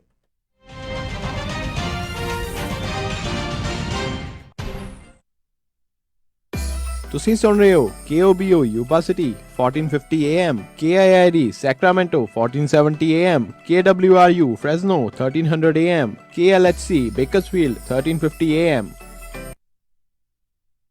ਅਮਨ ਆਪਾਂ ਸੈਕਰਾਮੈਂਟੋ ਵਿੱਚ ਮੂਵ ਤਾਂ ਹੋ ਗਏ ਆ, ਹੁਣ ਇੱਥੇ ਆਪਾਂ ਚੰਗਾ ਜਿਹਾ ਡਾਕਟਰ ਤੇ ਫੈਮਿਲੀ ਕਲੀਨਿਕ ਵੀ ਲੱਭ ਲਈਏ। ਤੁਸੀਂ ਫਿਕਰ ਹੀ ਛੱਡ ਦਿਓ ਜੀ, ਮੇਰੀ ਫਰੈਂਡ ਰਿਤੂ ਦੀ ਕਾਲ ਆਈ ਸੀ, ਉਹਨੇ ਮੈਨੂੰ ਨੰਬਰ ਦਿੱਤਾ ਹੈ ਤੱਖਰ ਅਰਜੈਂਟ ਕੇਅਰ ਅਤੇ ਫੈਮਿਲੀ ਮੈਡੀਸਨ ਵਾਲਿਆਂ ਦਾ। ਅੱਛਾ, Takhar urgent care and family medicine, ਜਿੱਥੋਂ ਕਰਵਾ ਸਕਦੇ ਹੋ adult and child physical, DOT and naan DOT ਫਿਜ਼ੀਕਲਸ, EMPLOYMENT ਫਿਜ਼ੀਕਲਸ ਅਤੇ ਸਕੂਲ ਫਿਜ਼ੀਕਲਸ। ਇਸ ਦੇ ਨਾਲ ਹੀ EKG, blood work, urine analysis, TB testing, year irrigation ਅਤੇ ਇਨਗ੍ਰੋਨ ਟੋਨੇਲ ਰਿਮੂਵਲ। ਇਸ ਦੇ ਨਾਲ ਹੀ ਚਮੜੀ ਦੇ ਰੋਗਾਂ ਦਾ ਇਲਾਜ ਵੀ ਕਰਵਾ ਸਕਦੇ ਹੋ ਅਤੇ ਇੱਥੋਂ ਤੁਸੀਂ ਲੈ ਸਕਦੇ ਹੋ ਮੈਡੀਕਲ ਸਪਾ ਦੀਆਂ ਸਾਰੀਆਂ services, laser hair removal, fillers, wrinkles relaxers, anti ageing treatments, microdermabrasion, skin rejuvenation, fine lines, brown spots, spider veins, stretch marks ਅਤੇ ਐਕਨੇ ਅਤੇ ਹੋਰ ਵੀ ਬਹੁਤ ਕੁਝ। ਅਤੇ ਲੈ ਸਕਦੇ ਹੋ ਆਪਣੇ ਬਜਟ ਮੁਤਾਬਕ ਟ੍ਰੀਟਮੈਂਟ ਪਲਾਨ। ਵਧੇਰੇ ਜਾਣਕਾਰੀ ਲਈ ਗੱਲ ਕਰ ਸਕਦੇ ਹੋ ਡਾਕਟਰ ਪਰਮਜੀਤ ਸਿੰਘ ਤੱਖਰ MD 9166889994 8191 ਟਿੰਬਰਲੇਕ ਵੇ ਸਵੀਟ 350 ਅਤੇ 400 ਸੈਕਰਾਮੈਂਟੋ।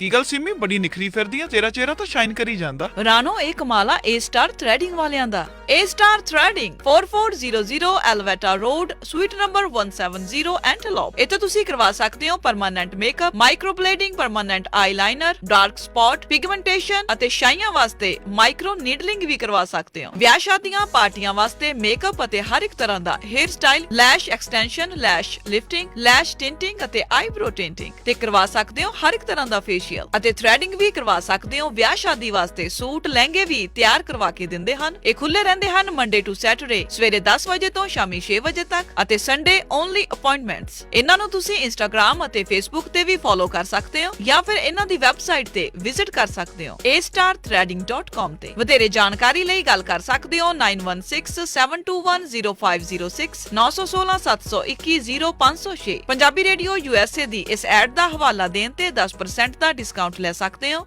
ਨਾ ਮੈਂ ਕਹਿੰਨੀ ਆ ਜੀ, ਮੁੰਡੇ ਦਾ ਆਪਾਂ ਵਿਆਹ ਤਾਂ ਧਰ ਲਿਆ, ਪਰ ਮੈਨੂੰ ਤਾਂ ਐ ਲੱਗਦਾ ਵੀ ਟੈਨਸ਼ਨਾਂ ਨੂੰ ਹੀ ਘਰ ਕਰ ਲਿਆ। ਹਰ ਕੋਈ ਪੁੱਛਦਾ ਵੀ ਕੋਈ ਹਾਲ ਹੁਲ ਬੁੱਕ ਕਰ ਲਿਆ ਕਿ ਨਹੀਂ ਕਰ ਲਿਆ। ਉਹ ਭਾਗਵਾਨ ਨੇ ਐਵੇਂ ਨਾ ਜਾ ਘਬਰਾਈ, ਫਲਮਿੰਗੋ ਪੈਲਸ ਵਾਲਿਆਂ ਨੂੰ ਦੇ ਆਇਆ ਸਾਈ ਬਈ 1200 ਤੇ 700 ਦੀ ਕਪੈਸਿਟੀ ਵਾਲੇ 2 ਹਾਲ ਨੇ ਸੈਕਰਾਮੈਂਟੋ ਚ। ਬਲੇਹੋ ਚ ਵੀ 500 ਦੀ ਕਪੈਸਿਟੀ ਵਾਲਾ 1 ਹਾਲ ਹੈਗਾ। ਨਾ ਹਾਲ ਚ ਫੁੱਲ ਬੱਤੀਆਂ ਵੀ ਲਾਉਣੇ ਆ ਤੇ ਵਿਆਹ ਦੀ ਭਾਜੀ ਚ ਸ਼ੱਕਰ ਪਾਰੇ ਵੀ ਪਾਉਣੇ ਆ। ਉਹ ਭਾਗਵਾਨੇ ਤੂੰ ਦਿਲ ਚ ਜਮਾ ਨਾ ਰੱਖ ਸ਼ੱਕ, ਉਹ ਸਾਰਾ ਕੁਝ ਹੀ ਦਿੰਦੇ ਆ ਚੱਕ।